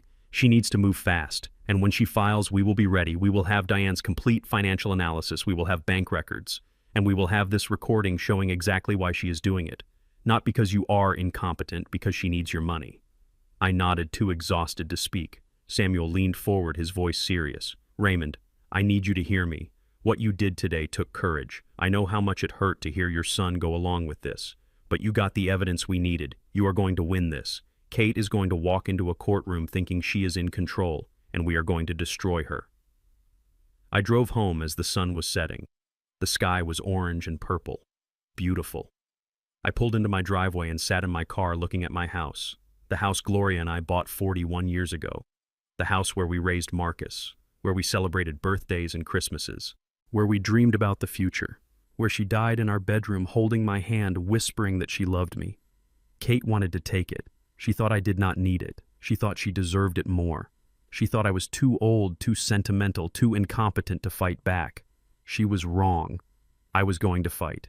And I was going to win. Not just for me, for Gloria, for the life we built, for every black family that struggled to own property in this country, for every person who ever underestimated me because of my age or my race. The war was no longer coming. It was here. And I had just armed myself with the most powerful weapon of all, the truth, in her own words, recorded for posterity, ready to be played in a courtroom. Kate thought she was protecting what she built. What she did not understand was that she had just handed me the evidence that would destroy her, and I was going to use it. 4 days passed, 4 days of waiting, 4 days of going through the motions of normal life while knowing the storm was coming. I went to church on Sunday, sang hymns, shook hands with people who had known me for decades, smiled, prayed, pretended everything was fine. Monday I worked in my garden. Tuesday I met with Diane at Samuel's office and reviewed more financial documents. Every moment felt like waiting for the other shoe to drop. Wednesday morning I was reading the newspaper at my kitchen table when my phone rang. Samuel. I knew before I answered what he was going to say. I could feel it. Raymond. They filed this morning. I set down my coffee cup carefully. My hand was already starting to shake. Tell me. Kate filed a petition for emergency conservatorship in Fulton County Superior Court. Emergency Raymond. She is claiming you are in immediate danger and need court intervention right away. The petition was filed at 9 a.m. I got the notification an hour ago. I am looking at it now. What does it say? My voice sounded distant, hollow. Samuel's voice was tight with controlled anger. It says that you, Raymond Carter, are suffering from significant cognitive decline and impaired judgment. That you are exhibiting erratic behavior and making irrational financial decisions that put you at risk of homelessness and destitution. That you require immediate protective intervention. Each word was a hammer blow. Cognitive decline, impaired judgment, erratic behavior. These were not just accusations. These were legal terms, medical terms, terms that if believed would strip me of my rights, my autonomy, my dignity. There is more. Samuel continued. She has attached supporting documentation, witness statements, a preliminary psychological evaluation, character references. She built a case, Raymond, a complete case designed to paint you as incompetent. Read it to me, I said. All of it. I need to know exactly what she is claiming. I heard papers rustling. Samuel cleared his throat and began reading in his formal lawyer voice. Petition for emergency conservatorship of the person and estate of Raymond Carter, filed by Catherine Carter, petitioner on behalf of concerned family members. The petition states as follows: Raymond Carter, age 76, is a widower who has been living alone since the death of his wife, Gloria Carter, 2 years ago. Since that time, petitioner has observed significant and concerning changes in Mr. Carter's mental state and decision-making capacity. He continued. The petition alleges that you have become increasingly confused about financial matters requiring assistance with basic paperwork and insurance documents, that you frequently forget conversations and repeat yourself, that you have expressed paranoid thoughts about people trying to take advantage of you, a common symptom of dementia, and most critically, that you have recently announced plans to liquidate your primary residence and move to an out-of-state retirement facility. A decision that the petition characterizes as sudden, irrational, and financially devastating. I closed my eyes.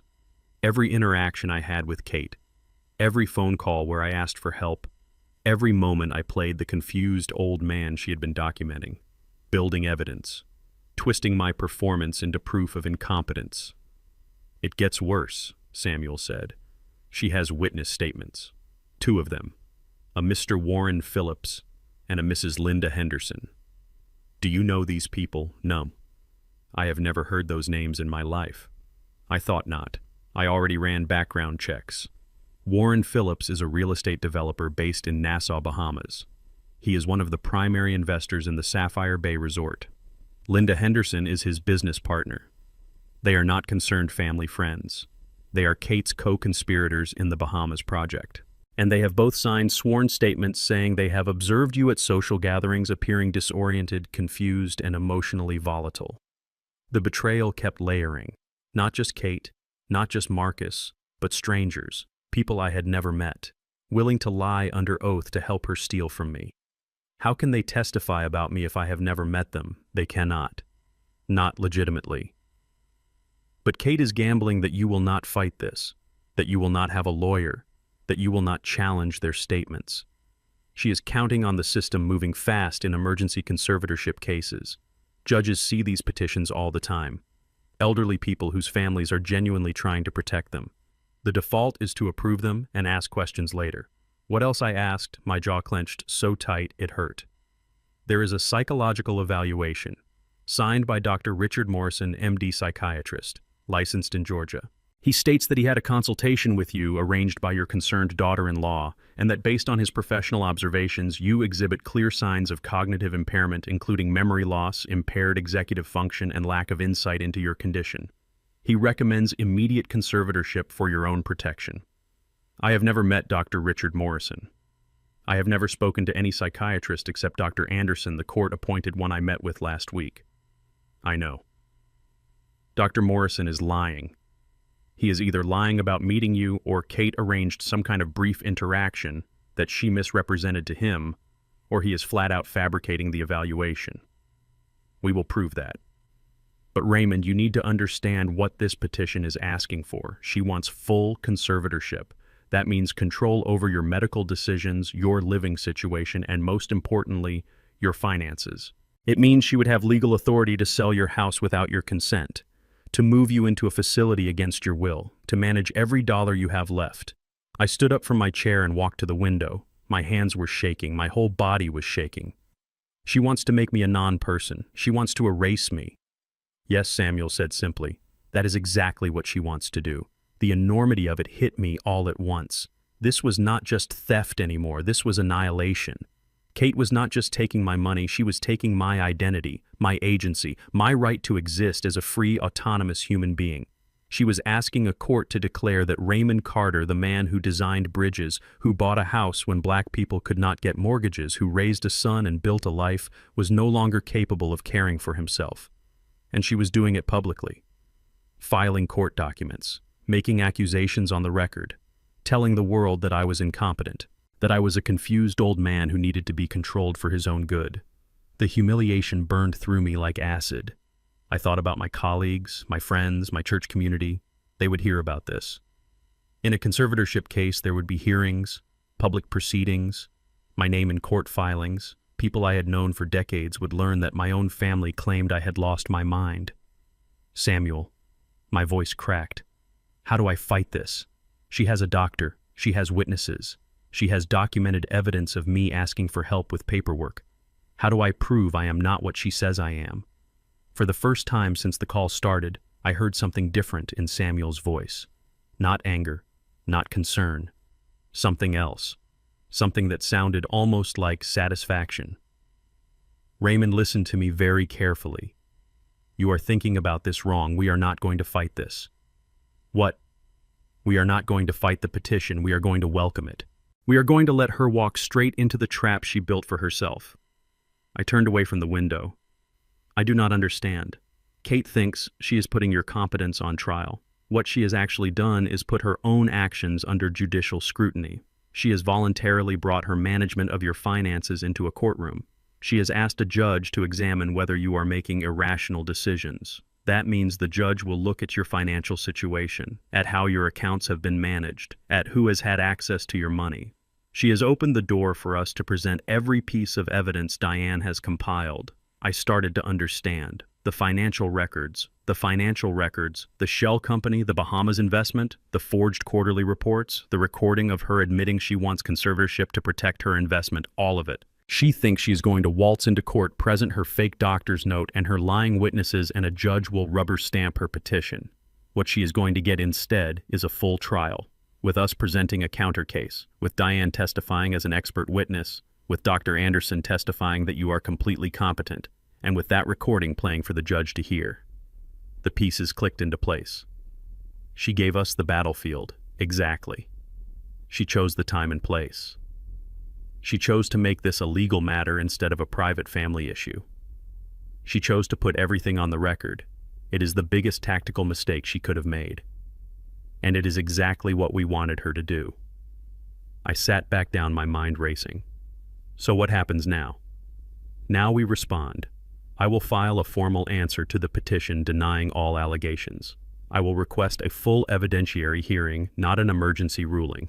I will argue that you are fully competent and that this petition is not filed in good faith but rather as an attempt to gain improper control of your assets. I will request that the court appoint an independent evaluator, which they already did with Dr. Anderson. And then we prepare for trial. When will that be? Emergency conservatorship hearings usually happen within 30 days. Given that we are going to oppose it and request a full hearing, I would estimate 4 to 6 weeks. That gives Diane time to finish her complete analysis, gives us time to depose Kate's fake witnesses, gives us time to subpoena Dr. Morrison's records and prove he never actually evaluated you. We use that time to build an airtight case.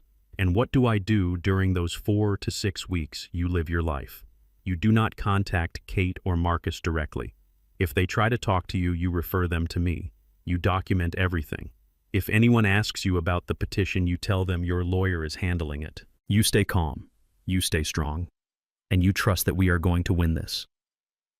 I took a deep breath, let it out slowly. The initial shock was fading, replaced by something harder, something colder. Samuel, I want her to pay, not just legally. I want her to feel what she tried to do to me. I want her to understand exactly what she has done. She will, Raymond, I promise you. When we are done, she is not just going to lose this conservatorship petition. She is going to face criminal charges, elder financial abuse, forgery if we can prove she faked any of those quarterly reports, fraud, perjury for filing false statements with the court. She is looking at serious prison time. And Marcus, depending on what he knew and when he knew it, he may be facing charges too. Marcus, my son. The thought of him in prison made me feel sick. But he had made his choice. He had chosen Kate over me. He had chosen money over integrity. He had sat in my living room and listened to his wife plan to have me declared incompetent, and he had let it happen. Do what needs to be done, I said quietly. Whatever the consequences are, they brought them on themselves. Understood. Raymond, I am going to be honest with you. The next few weeks are going to be hard. This petition is going to become public knowledge. People are going to ask questions. Some people might believe Kate's accusations. You need to be prepared for that. I have dealt with people underestimating me my entire life, Samuel, because of my age, because of my race. This is just one more battle. That is the spirit. And Raymond, one more thing. Kate thinks she is fighting a confused old man who does not understand what is happening to him. She thinks she is the smartest person in the room. She has no idea what is about to hit her. No idea that we have been 3 steps ahead this whole time. The look on her face when she realizes what we have, when she hears that recording played in open court, when she understands that she walked into a trap of her own making, it is going to be something to see. I allowed myself a small, grim smile. I am looking forward to it. We hung up. I sat at my kitchen table for a long time, just breathing, processing. The petition was filed. The war was now official, public, on the legal record. Kate had made her move. She had revealed her hand. She had committed to a course of action she could not take back. And she had no idea that every weapon she tried to use against me was about to be turned back on her. The doctor's evaluation. We had a real evaluation from Dr. Anderson showing I was completely competent. The witness statements. We had proof they were investors in her failing project. The claim that I was making irrational financial decisions. We had 2 years of documented evidence showing she was the one stealing and gambling my money. She thought she was prosecuting me. What she had actually done was prosecute herself, and the jury in this case was going to be a judge who had no patience for elder abuse, a judge who would see through her lies, a judge who would deliver justice. I stood up and walked to the mantel. I picked up the photograph of Gloria and held it, looking at her smiling face. They tried to take everything, Gloria, the money, the house, my dignity, my freedom. But they made a mistake. They thought I was too old, too weak, too broken to fight back. They were wrong. I set the photograph back down gently. We are going to win, baby. I promise you. We are going to win. The conservatorship petition was filed, the battle lines were drawn, and Raymond Carter was ready for war. The 3 weeks between the filing of the conservatorship petition and the scheduled hearing were a blur of activity. Samuel's office became a war room. Every surface was covered with documents, binders, evidence files. Diane worked 16-hour days tracing money through accounts, building timelines, constructing the financial map of Kate's crime. Samuel prepared legal briefs, researched case law, drafted motions. And I, for the first time in months, felt like I had a purpose, a mission. We were not just defending against an attack, we were building a prosecution. Diane's work was meticulous and devastating.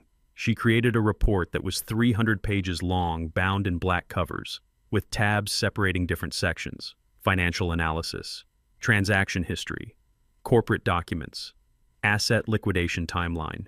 Each section told part of the story. Together, they told the complete story of systematic theft. I sat in Samuel's office on a Monday afternoon 2 weeks before the hearing as Diane walked us through her findings. She had printed large poster-sized charts that she mounted on easels, visual aids for the courtroom. The first chart showed my account balances over 24 months. A line graph starting at $2.8 million, steadily declining until it reached $287,000. The visual was stark, undeniable. This is the big picture, Diane said, pointing at the graph. But the real story is in the details. Every withdrawal, every transfer, every movement of money. She flipped to the next chart, a flow chart with boxes and arrows. Here is the path. Money leaves Mr. Carter's retirement account in structured withdrawals. $20,000, $35,000, $50,000. Amounts designed to stay under automatic fraud detection thresholds. The money goes into a joint checking account that Mr. Carter shares with Catherine Carter, established under the power of attorney. She traced the arrow with her finger. From there, the money moves to Pinnacle Interiors, LLC, Kate's supposed interior design business. But when we look at the actual business activity, Pinnacle Interiors has almost no legitimate clients, no invoices, no contracts. It exists only to receive money from Mr. Carter's accounts and funnel it elsewhere. And where does it go? Samuel asked, though we all knew the answer. Here. Diane flipped to another chart. Sapphire Bay Resort Development Company, Nassau, Bahamas. Pinnacle Interiors has invested $3.2 million into this project over 18 months. And the financial manager listed on all corporate documents is Marcus Carter. I stared at my son's name on the chart. Seeing it in black and white in official corporate filings made it real in a way it had not been before. Marcus was not just passively benefiting. He was actively involved. Diane continued. But here is where it gets interesting. I cross-referenced the dates of withdrawals from Mr. Carter's accounts with major purchases made by Catherine and Marcus Carter. The correlations are perfect. She flipped to a timeline. March 15th, 2023. $50,000 withdrawn from retirement account. March 18th, 2023. Porsche Cayenne purchased for $95,000.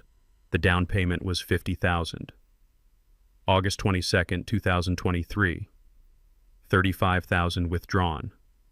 August 25th, 2023. Diamond jewelry purchased from Tiffany & Company for $47,000. The gap was covered by a credit card that was paid off the following month with another withdrawal. She went through a dozen more examples. Each withdrawal matched to a purchase. A vacation, a home renovation, new furniture. It was a perfect pattern of theft and spending. The prosecution writes itself, Diane said. We can show the jury exactly where every dollar went, from Mr. Carter's accounts through the shell company, either to the Bahamas or directly to luxury purchases. And we can show that Catherine Carter was the only person with access to initiate these transfers. Samuel nodded, making notes. This is excellent work, Diane. Absolutely bulletproof. But we need more than financial records. We need to show motive. We need to show why she is filing for conservatorship now. That is easy, Diane said. The Bahamas project is failing. Catastrophically. I obtained copies of the most recent investor reports. The project is $4.2 million over budget. Construction has stopped. Multiple lawsuits from contractors. The Bahamian government is threatening to revoke permits. It is a disaster. And Catherine's investment is essentially worthless. She has put in $3.2 million of Mr. Carter's money, and she will never see a dollar of it back. So she is desperate, I said. Beyond desperate. She is facing financial ruin. The Buckhead house has a $1.8 million mortgage. The cars are leased. Her business has significant debt. On paper, she and Marcus have negative net worth.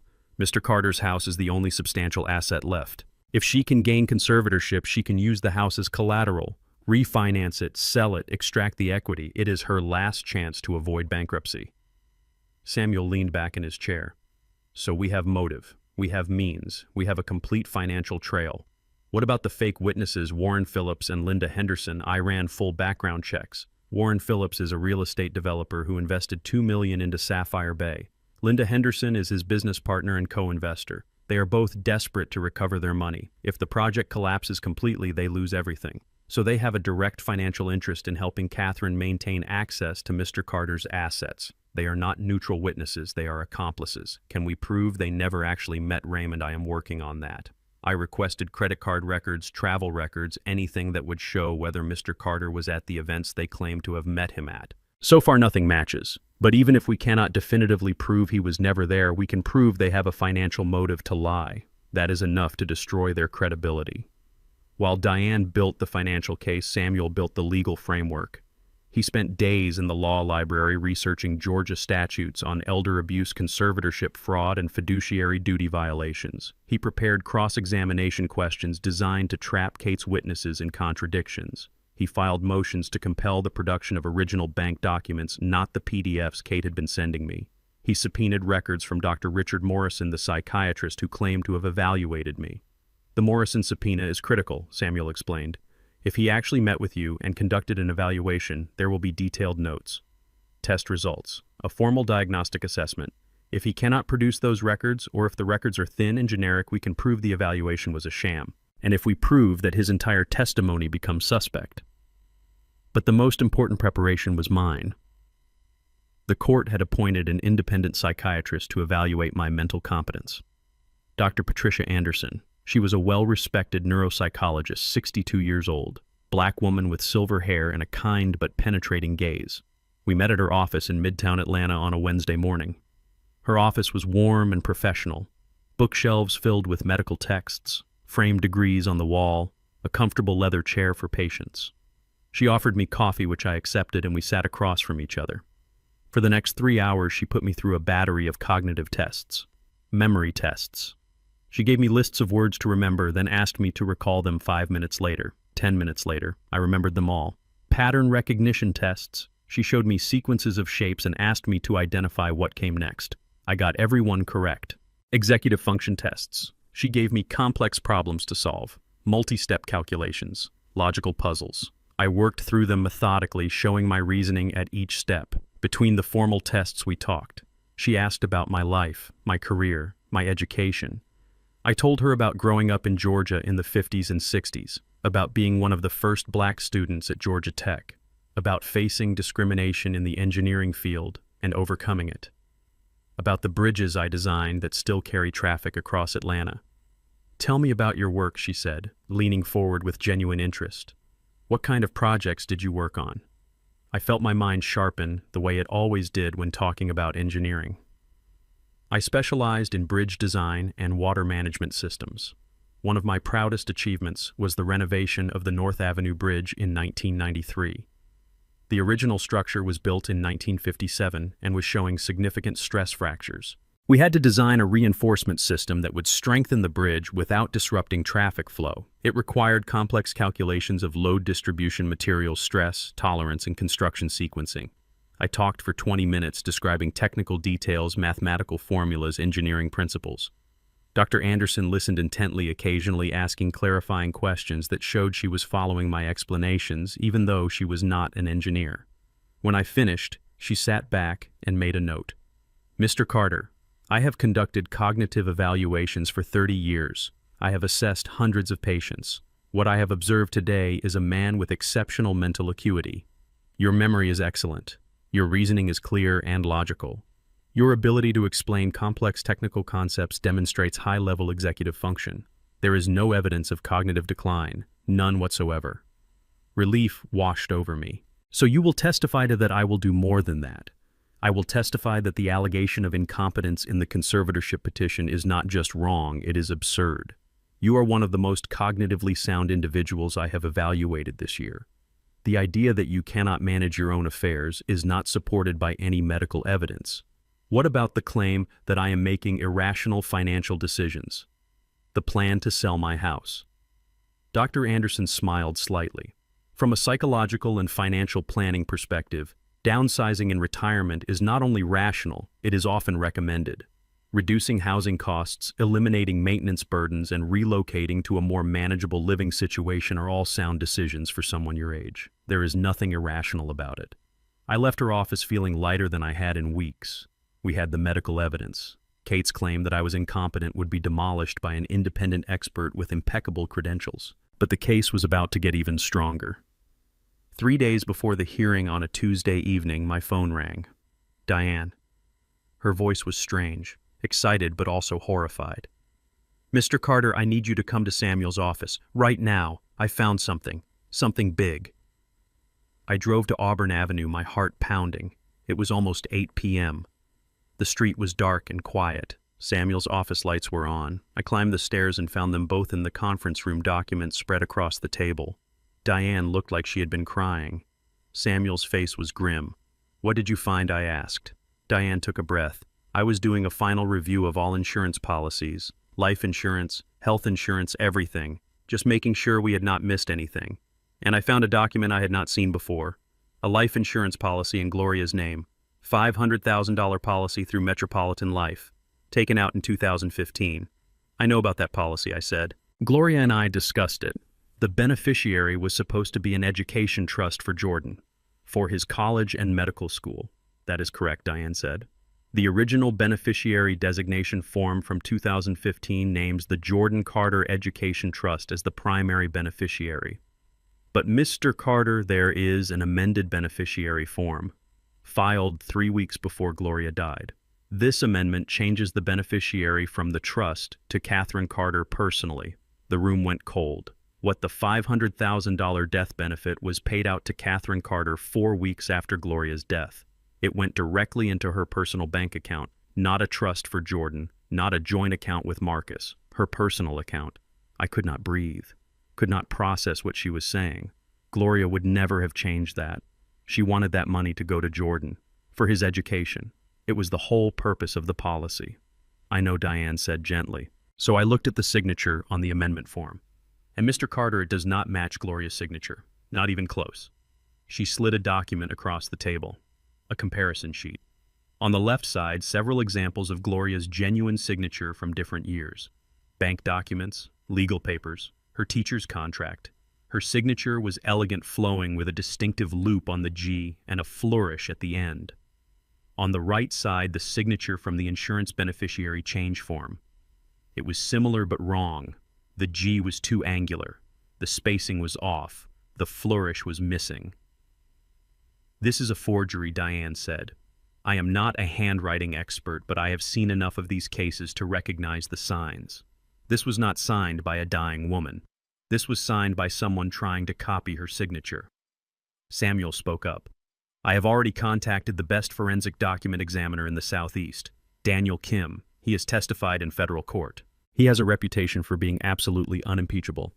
I sent him high-resolution scans of Gloria's genuine signatures and the disputed signature. He will have a preliminary opinion by tomorrow." "Catherine forged my wife's signature," I said slowly. The words felt unreal. "She stole from Gloria, from a dying woman." "Yes," Samuel said. "And she stole from Jordan." I checked with the Georgia Secretary of State. There is no entity registered under the name Jordan Carter Education Trust. It was never created. The money that was supposed to provide for your grandson's education went straight into Catherine's pocket. She used it to fund her lifestyle and her failing business. The rage that filled me was unlike anything I had ever felt. Stealing from me was bad enough. But stealing from Gloria, from my wife as she lay dying, from our grandson's future, that was a level of evil I could barely comprehend. "Can we use this in the hearing?" I asked. "Absolutely," Samuel said. "This is the smoking gun. This proves Catherine is not just financially irresponsible. She is a criminal, a forger, someone who stole from her dying mother-in-law. When the judge hears this, when the judge sees the forged signature, there is no way Catherine walks out of that courtroom with conservatorship. She will be lucky if she walks out without being arrested." Diane pulled out another document. "And we can prove financial harm. The $500,000 should have been held in trust for Jordan's benefit. Instead, it was deposited into Catherine's account on April 3rd, 2023. By April 30th, almost $200,000 of it had been transferred to Pinnacle Interiors and invested in the Bahamas project. She gambled away Jordan's college fund on a failing resort development." I sat down heavily. The weight of it all was crushing. For 2 years, I had thought Kate was helping me, supporting me through my grief, managing my finances so I did not have to worry. In reality, she had been systematically looting everything Gloria and I built, and she had started before Gloria was even buried. "How did she get access to file the insurance form?" I asked. "Power of attorney," Diane said. "Once Gloria was in hospice and you signed that power of attorney giving Catherine authority to handle paperwork, she had access to everything. She could have walked into the hospice, told the staff she was handling Gloria's affairs, and obtained Gloria's signature on anything. Or more likely, she forged it at home and submitted it by mail. Insurance companies do not verify signatures closely, especially on beneficiary changes." Samuel put his hand on my shoulder. "Raymond, I know this is painful, but this evidence changes everything. Catherine thought she was walking into a hearing about your competence. What she is actually walking into is a hearing about her criminal conduct. We are going to bury her." Wednesday morning, the day before the hearing, Samuel received Daniel Kim's report. I was at Samuel's office when the email came through. Samuel opened the PDF and read it aloud. After detailed forensic examination of the question signature on the Metropolitan Life Insurance Beneficiary Change Form, dated January 8, 2023, compared against known exemplars of Gloria Carter's genuine signature from 2010 through 2022. It is my expert opinion that the question signature is a simulation. The signature shows characteristics consistent with forgery, including slow-drawn strokes, pen lifts at unusual points, tremor inconsistent with the writer's genuine signature, and incorrect letter formation. The questioned signature was not executed by Gloria Carter. Signed, Daniel Kim, Certified Forensic Document Examiner. Samuel looked up at me, his eyes fierce. "We have her. Diane's financial analysis. The recording. And now proven forgery. Kate is done." That night I sat in my living room holding the photograph of Gloria. "They tried to erase you, baby," I whispered. "They tried to take what you wanted to leave for Jordan, but we found it. We found the truth. And tomorrow in that courtroom, everyone is going to know what she did. Everyone is going to know what you meant to me, what you meant to our family. She cannot steal that. She cannot steal your memory." I set the photograph back on the mantel and went to bed. Tomorrow was the hearing. Tomorrow the war would reach its climax. And tomorrow Catherine Carter would learn that stealing from Raymond Carter was the biggest mistake of her life. The Fulton County Superior Courthouse is an imposing building of granite and glass in downtown Atlanta. I had driven past it 1,000 times in my life, but never imagined I would walk through its doors as a respondent in a conservatorship case. Thursday morning, the day of the hearing, I dressed in my best suit, navy blue, white shirt, the tie Gloria gave me. I looked at myself in the mirror and barely recognized the man staring back. He looked older than I remembered, tired, but his eyes were clear, determined, ready. Samuel picked me up at 8:30. We drove in silence. There was nothing left to say. We had prepared for weeks. We had evidence. We had witnesses. We had truth. Now all we could do was present it and trust the system to deliver justice. The courtroom was on the 4th floor, Courtroom 4C, Judge Michelle Washington presiding. Samuel had researched her extensively. 62 years old, black woman, former prosecutor, appointed to the bench 12 years ago. Reputation for being tough but fair. No tolerance for dishonesty or abuse. She was exactly the judge we wanted. We entered the courtroom at 9:15. The space was smaller than I expected. Wood-paneled walls, rows of benches for observers, a raised platform for the judge, tables for the attorneys. Kate and Marcus were already there sitting at the petitioner's table with their lawyer. Kate wore a conservative navy dress, modest jewelry, her hair pulled back. She looked like the concerned daughter-in-law, the responsible caretaker. Marcus sat beside her in a dark suit, his hands folded on the table. He would not look at me. Their attorney was a man named Bradford Whitmore. Samuel had warned me about him. 60 years old, white, silver hair, expensive suit, one of the top family law attorneys in Atlanta. He had built his career representing wealthy families in estate disputes and conservatorship cases. He was smooth, persuasive, dangerous. We took our seats at the respondent's table. Samuel laid out his files with methodical precision. Diane sat in the row behind us, her laptop ready. Dr. Anderson was in the hallway waiting to be called. Everything was in place. At 9:30, the bailiff stood. All rise. The Honorable Judge Michelle Washington presiding. Judge Washington entered through a side door. She was a tall woman with silver-streaked hair pulled back in a bun. Reading glasses hung on a chain around her neck. She wore black robes and carried herself with an authority that filled the room. She took her seat at the bench and looked down at us. Please be seated. We are here today on the matter of the petition for conservatorship of Raymond Carter case number 24-0739. Mr. Whitmore, you filed the petition. You may begin. Whitmore stood. He moved to the center of the room with practiced ease. Thank you, Your Honor. This is a difficult case, a sad case, but a necessary one. My client, Catherine Carter, comes before this court not out of malice or greed, but out of genuine concern for her father-in-law, Raymond Carter, a man she loves and respects. He gestured toward me. Mr. Carter is 76 years old, a widower. He lost his beloved wife, Gloria, 2 years ago. Since that time, my client has observed significant and troubling changes in Mr. Carter's behavior and cognitive function. Confusion, memory loss, paranoid thinking, and most recently a sudden and irrational decision to liquidate his primary residence and move to an out-of-state retirement facility. Whitmore pulled out a folder. Your Honor, Mrs. Carter has been helping Mr. Carter manage his finances since his wife's death. She has acted with the utmost care and responsibility under a durable power of attorney. But recently, Mr. Carter has expressed a desire to sell his house, a house worth approximately $600,000, and move to Florida. This decision would leave him financially vulnerable and potentially homeless if the retirement facility were to fail or if his savings were exhausted. He paused for effect. Mrs. Carter believes and expert testimony will support that Mr. Carter is no longer capable of making sound financial decisions, that he requires protection. Not punishment, not control. Protection. And that is all this petition seeks. Whitmore called his first witness, Warren Phillips, a white man in his 50s, expensive suit, confident demeanor. He took the stand and was sworn in. Whitmore led him through preliminary questions, establishing his identity and background. Real estate developer, based in Nassau, known the Carter family for several years. Mr. Phillips, have you had occasion to interact with Raymond Carter socially? Yes, I have met him at several charity events and social gatherings organized by Marcus and Catherine Carter. And what did you observe about Mr. Carter's behavior at these events? Phillips leaned forward slightly, his expression concerned. I hate to say this, but Raymond seemed confused, disoriented. At a charity gala last September, I had a conversation with him and he could not remember that we had met twice before. He repeated himself several times, asked me the same questions multiple times. He seemed lost. Did this concern you?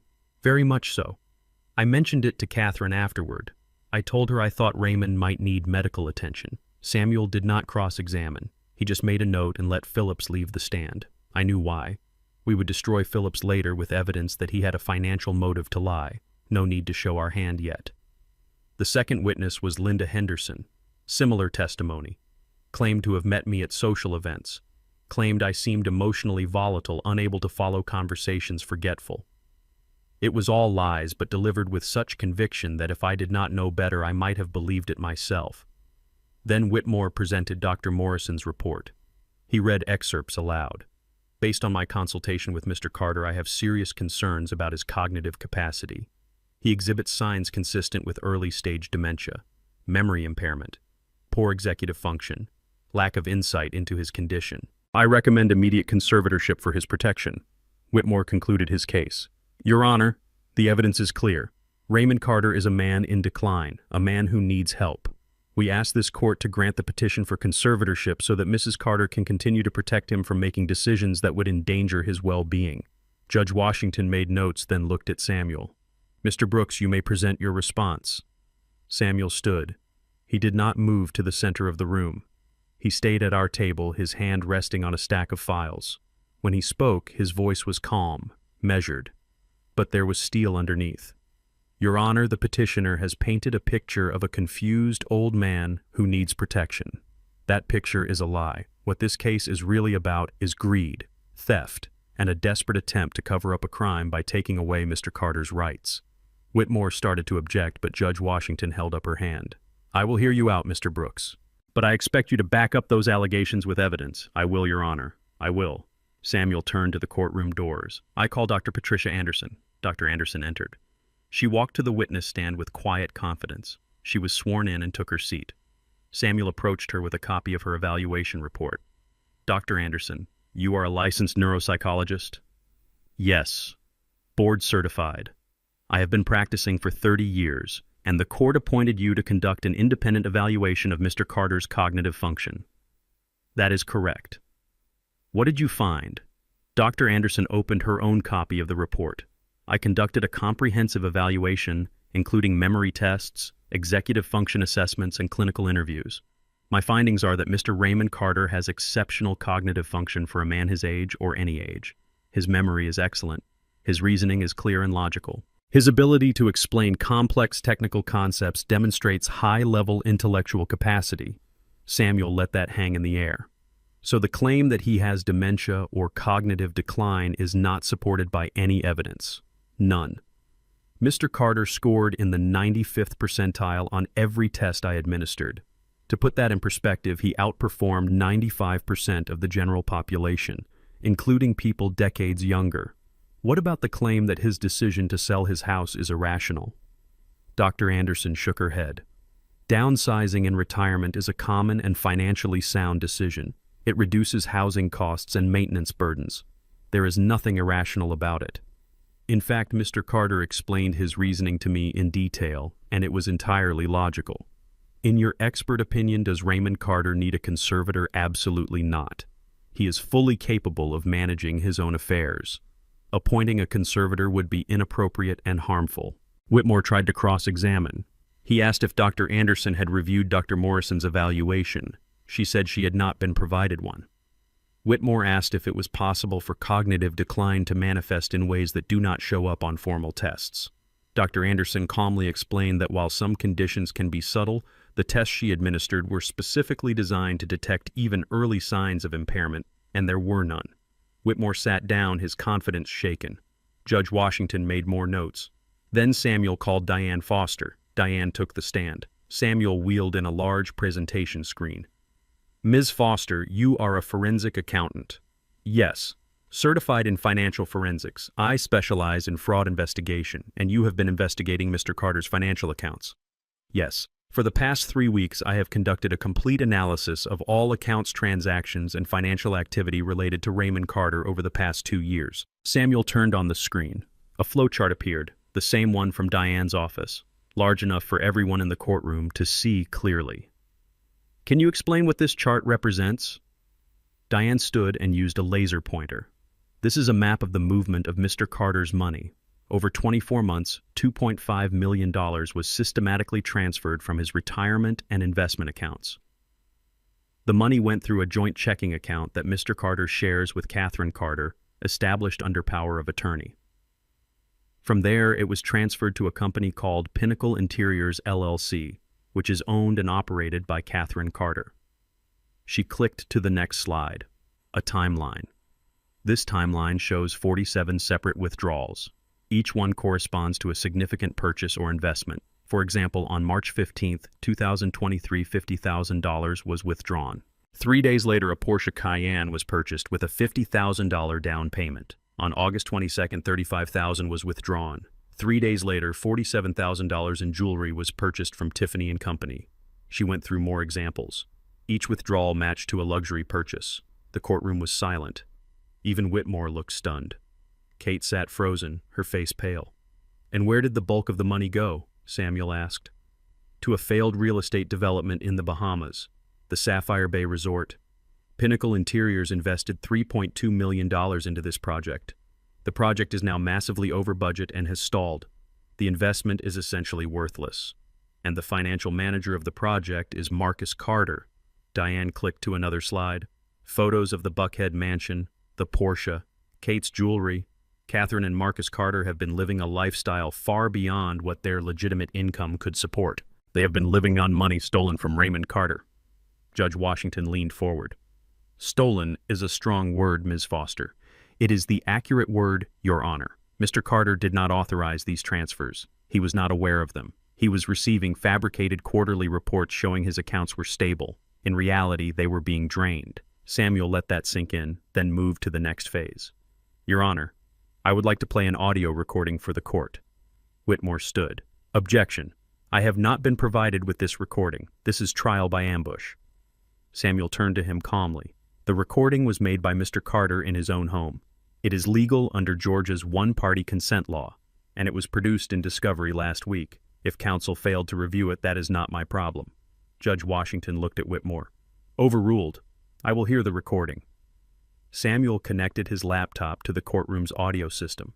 "Your Honor, this recording was made 3 weeks ago in Mr. Carter's living room. You will hear Catherine and Marcus Carter discussing their true motives." He pressed play. The audio quality was excellent. First, my voice muffled saying something about making coffee, then footsteps, a door closing, then Kate's voice clear and cold. "He is not going to sell Marcus. I will not let him. But how can you stop him? It is his house. If I have to, I will get Dr. Morrison to evaluate him. I will get a medical opinion that says he is not competent to make major financial decisions. We can petition for full conservatorship." Marcus's voice shocked. "Kate, that is extreme. That is taking away his rights. It is protecting our investment. Listen to me, Marcus. We are 3 months behind on payments for the Bahamas project. The investors are threatening to pull out. If they do, we lose everything. Your father's house is the only asset we have left that we can leverage." "But Kate, that is his house. He worked his whole life for that house. I know exactly what it represents. It represents $600,000 of equity that we need. Marcus, your father is 76 years old. He does not need a 4-bedroom house with a big yard. He does not need all this space. He is being irrational." "Kate, do not get sentimental on me now. We have come too far to fall apart because you are feeling guilty. Your father is old. He is confused. We are the ones thinking clearly. If we lose the Bahamas investment, we lose everything." The recording ended. The silence in the courtroom was absolute. Every person was staring at Kate. Her face had gone from pale to gray. Marcus had his head down, unable to meet anyone's eyes. Judge Washington removed her glasses and looked directly at Kate. "Mrs. Carter, did I just hear you plotting to have Mr. Carter declared incompetent so you could gain control of his assets?" Kate opened her mouth, but no sound came out. Whitmore stood quickly. "Your Honor, this is out of context. It is not what it seems. It seems pretty clear to me, Mr. Whitmore. Please sit down." Samuel spoke quietly. "Your Honor, there is one more thing. Something the court needs to know. This case is not just about financial theft. It is about something much darker." He walked back to our table and picked up a document. "This is a life insurance policy in the name of Gloria Carter, Mr. Carter's late wife. The policy had a death benefit of $500,000. The original beneficiary was the Jordan Carter Education Trust, a fund intended to pay for the education of Catherine and Marcus's son." He held up the document. "But 3 weeks before Gloria Carter died, the beneficiary was changed. The new beneficiary was Catherine Carter personally. The $500,000 was paid directly into her account 4 weeks after Gloria's death." Samuel called Daniel Kim. The handwriting expert walked to the stand. He was a small man, Korean-American, with wire-rimmed glasses and a precise manner. He carried a leather portfolio. After being sworn in, Samuel showed him the insurance form. "Mr. Kim, you are a certified forensic document examiner." "Yes." I have testified in over 200 cases, federal and state courts. Have you examined the signature on this insurance beneficiary change form I have? Extensively. And what is your opinion? Kim opened his portfolio and pulled out enlarged images of signatures.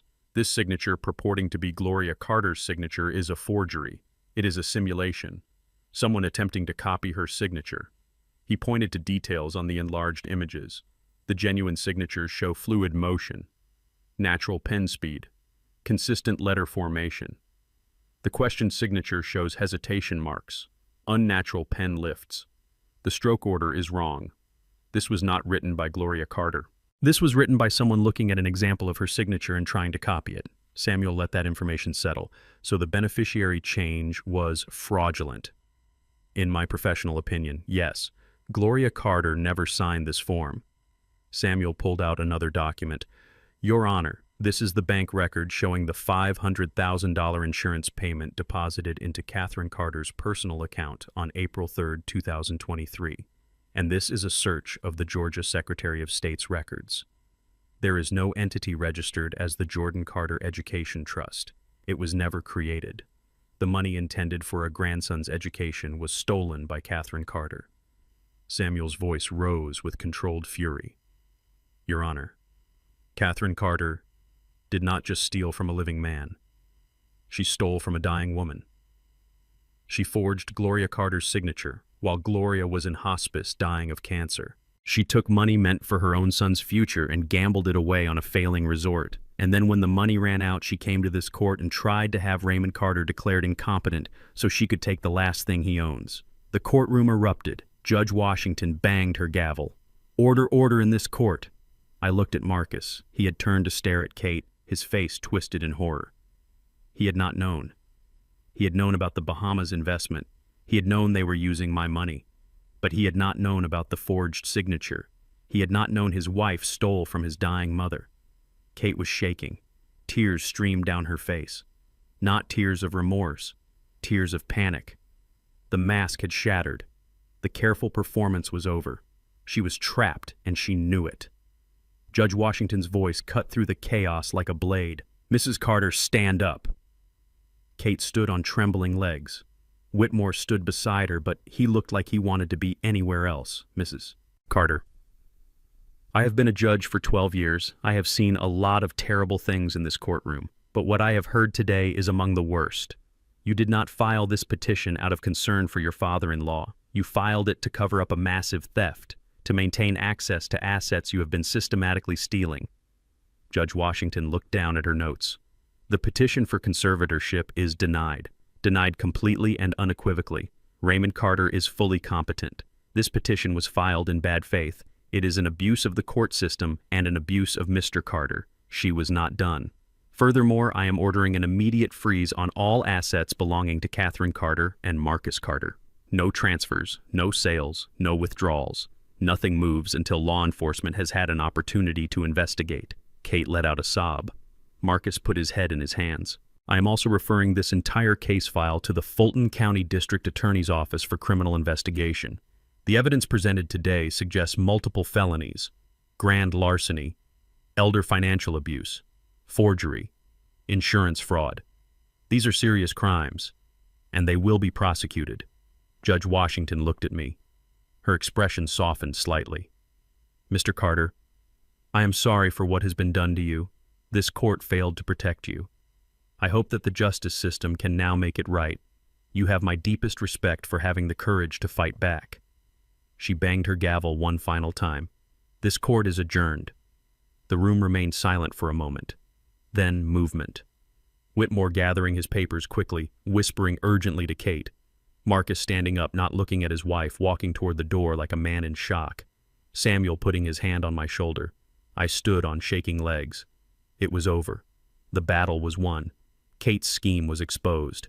The court had seen the truth. Justice for once had prevailed. As we walked out of the courtroom, I looked back one last time. Kate was still at the table, collapsed in her chair, destroyed. The woman who thought she was so clever, so untouchable, brought down by her own greed, brought down by underestimating the old black man she thought she could control. I had won. Gloria's memory was vindicated. Jordan's future was secured. And Raymond Carter had proven one more time that he was not a man to be underestimated. Not now, not ever. 6 months after the trial, spring came to Cascade Heights with a gentle warmth that made everything feel possible again. The dogwoods were blooming white and pink along my street. The air smelled of cut grass and honeysuckle. I was in my backyard on a Saturday morning in late April, kneeling in the garden bed where Gloria used to grow her roses. My knees protested the position, reminding me that 76 years takes a toll on the body, but I did not care.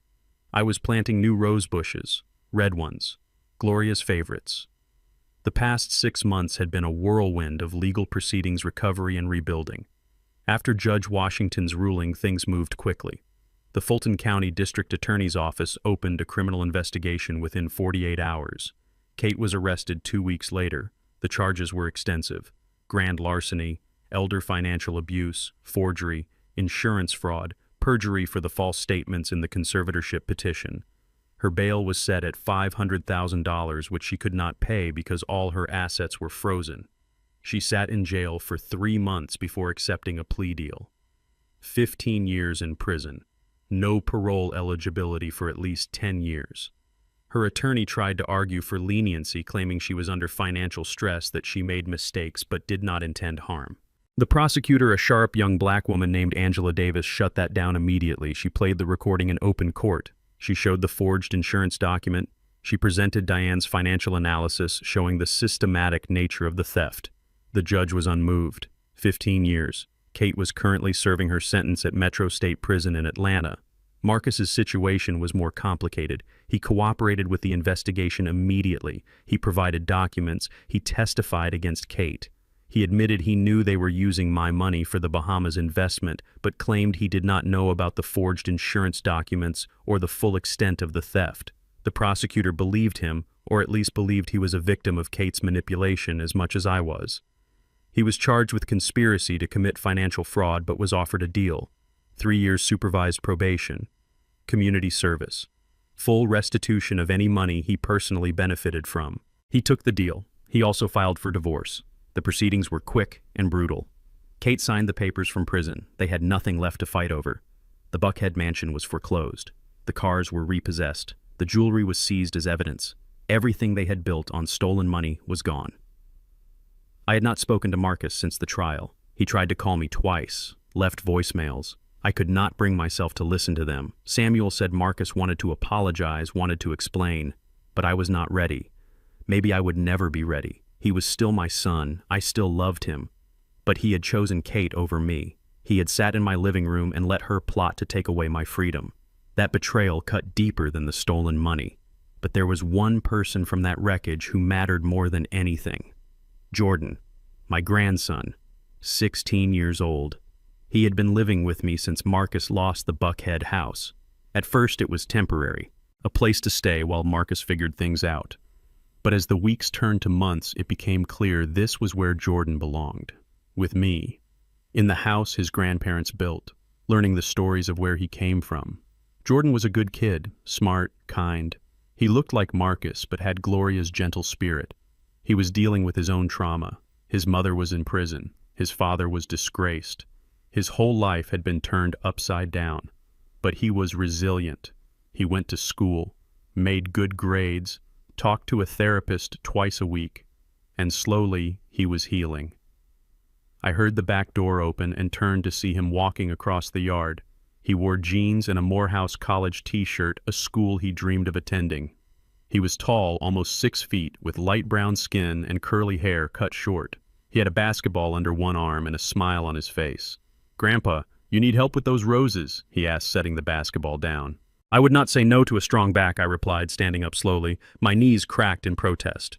Jordan knelt beside me and started helping to pack soil around the base of the newly planted bush. We worked in comfortable silence for a few minutes. This had become our rhythm over the past months: quiet moments together, working in the garden, cooking dinner, watching old movies, building a relationship that should have been built years ago but was stolen by the chaos Kate created.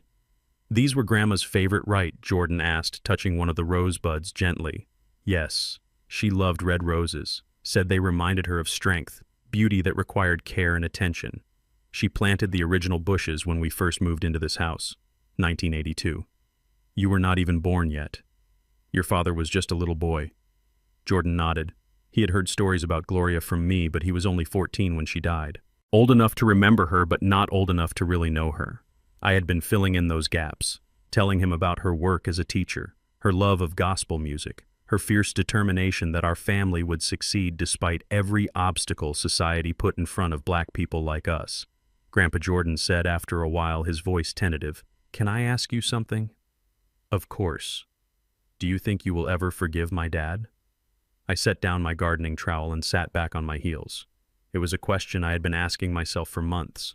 I do not know, Jordan. I honestly do not know. What your father did, letting your mother control everything, not stopping her when he knew what was happening, that hurt me deeply. But he is still my son, and you are still his son. Forgiveness is complicated. Jordan was quiet for a moment. I am mad at him too. But I also feel bad for him. I think he was scared of her. I think she made him feel like he was not good enough, like he needed her to be successful, and he believed it. The insight surprised me. This 16-year-old kid understood dynamics. I was still processing. You are probably right. Your mother is very good at manipulation, very good at making people doubt themselves. Do you think I will turn out like them? The question was small, vulnerable. I turned to face him fully. Jordan, listen to me. You are not your parents. You are your own person. You have your grandmother's kindness and your grandfather's determination. You have a good heart. What happened to your parents, that was their choice, their failure, not yours. You get to choose who you become, and from what I see, you are choosing to be a good man. Jordan's eyes filled with tears. He wiped them quickly, embarrassed. Thanks, Grandpa. Come on, I said, standing up and brushing dirt from my knees. I have something I want to show you.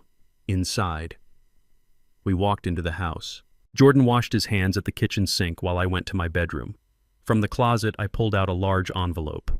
Official-looking, legal documents inside. I had been waiting for the right moment to give this to Jordan. Today felt right. We sat at the kitchen table.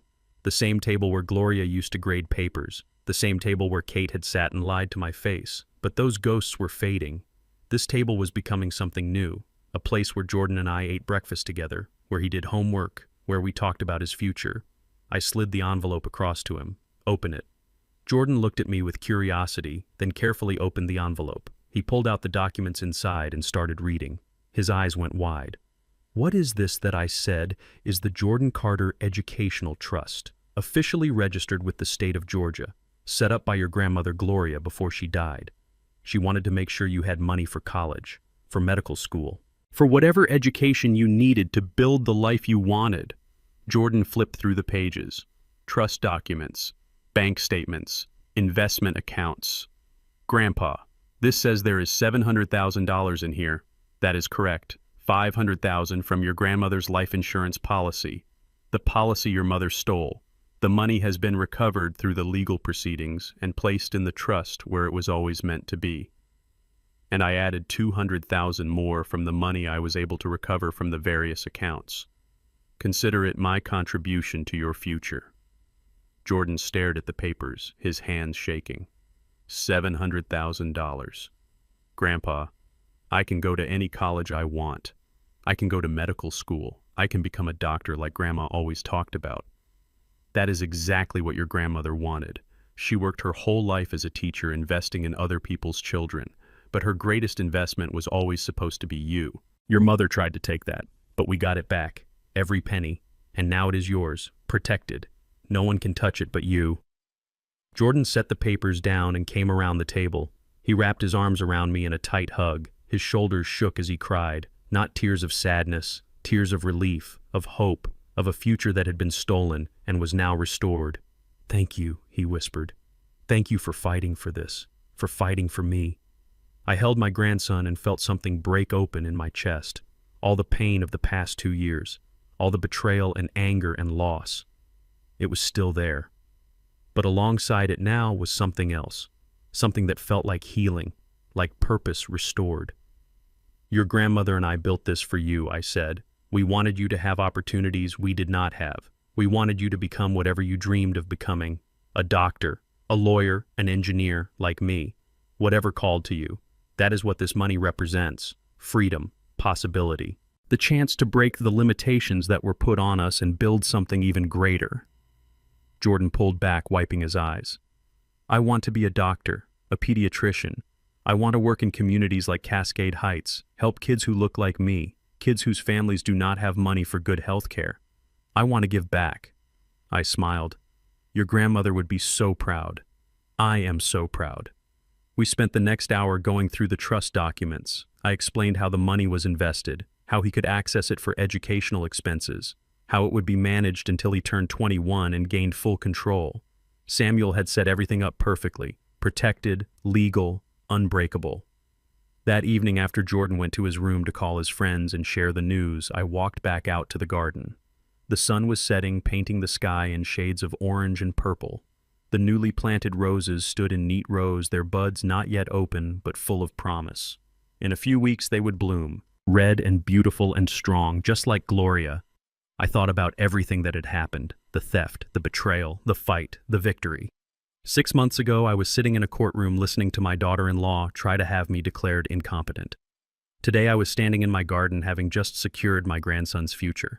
The journey from that courtroom to this garden felt impossible, but we had made it. I thought about the generations before me, my parents who owned nothing, who worked their whole lives and died with almost nothing to show for it because the system was designed to keep black people from accumulating wealth. I thought about Gloria and me fighting to buy this house when banks did not want to give mortgages to black families, working twice as hard to prove we deserved what white families took for granted, saving every dollar, investing carefully, building something real. And I thought about Jordan, about the future he now had. Medical school, a career helping people, the chance to build on what Gloria and I started, to go further than we ever could. That was the dream. That was always the dream. Not just to survive, but to build something that lasted, something that gave the next generation a foundation to stand on. Kate had tried to destroy that. She had tried to take everything we built and use it for herself. She had seen our family's wealth and decided she deserved it more than we did. Maybe she thought the old black man would never figure it out. Maybe she thought I was too trusting, too broken by grief, too unsophisticated to understand high finance. Whatever she thought, she was wrong. I had fought back. With the help of Samuel and Diane and Dr. Anderson and every piece of evidence we gathered, I had fought back. And I had won. Not just for me, for Gloria, for Jordan, for every black family that had been told they did not deserve what they worked for, for every elder who had been taken advantage of because someone thought they were too old, too confused, too easy to exploit. The victory was not just legal, it was deeper than that.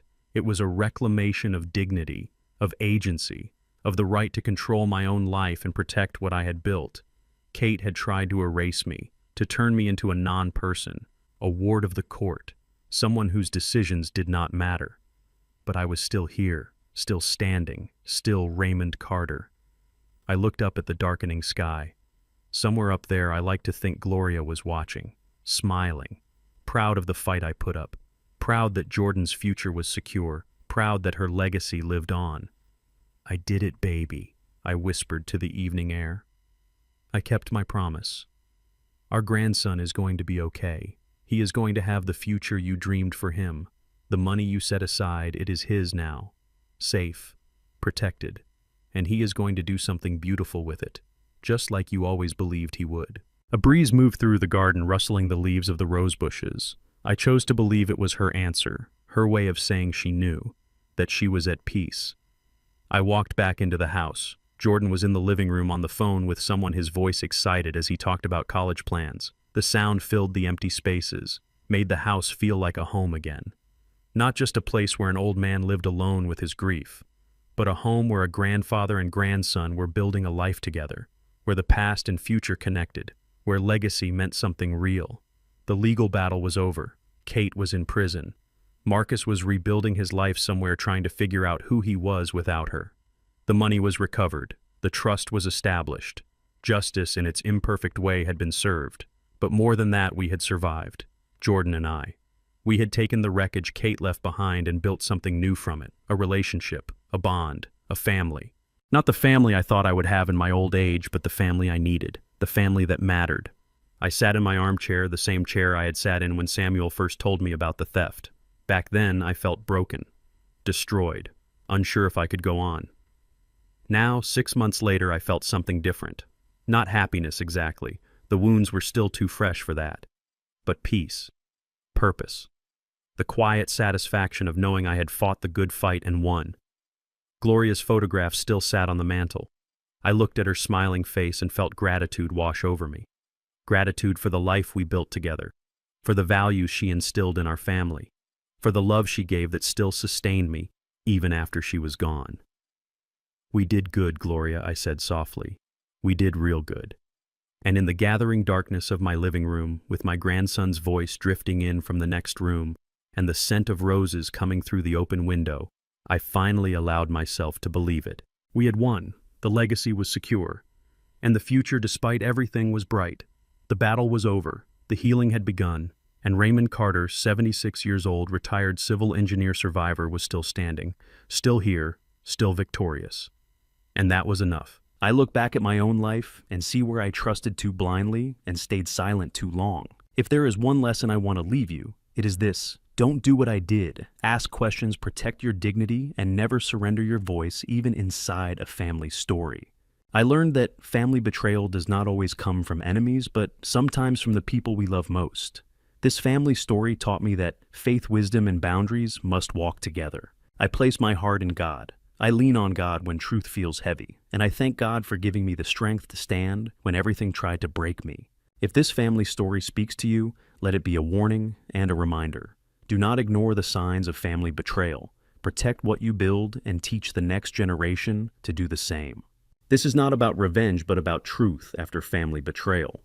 If this message resonated with you, please leave a comment, share this story, and subscribe to the channel. Thank you for staying with me until the end. And a final note. Future stories may include thoughtfully adapted details for educational purposes. If that's not for you, feel free to choose content that fits you better.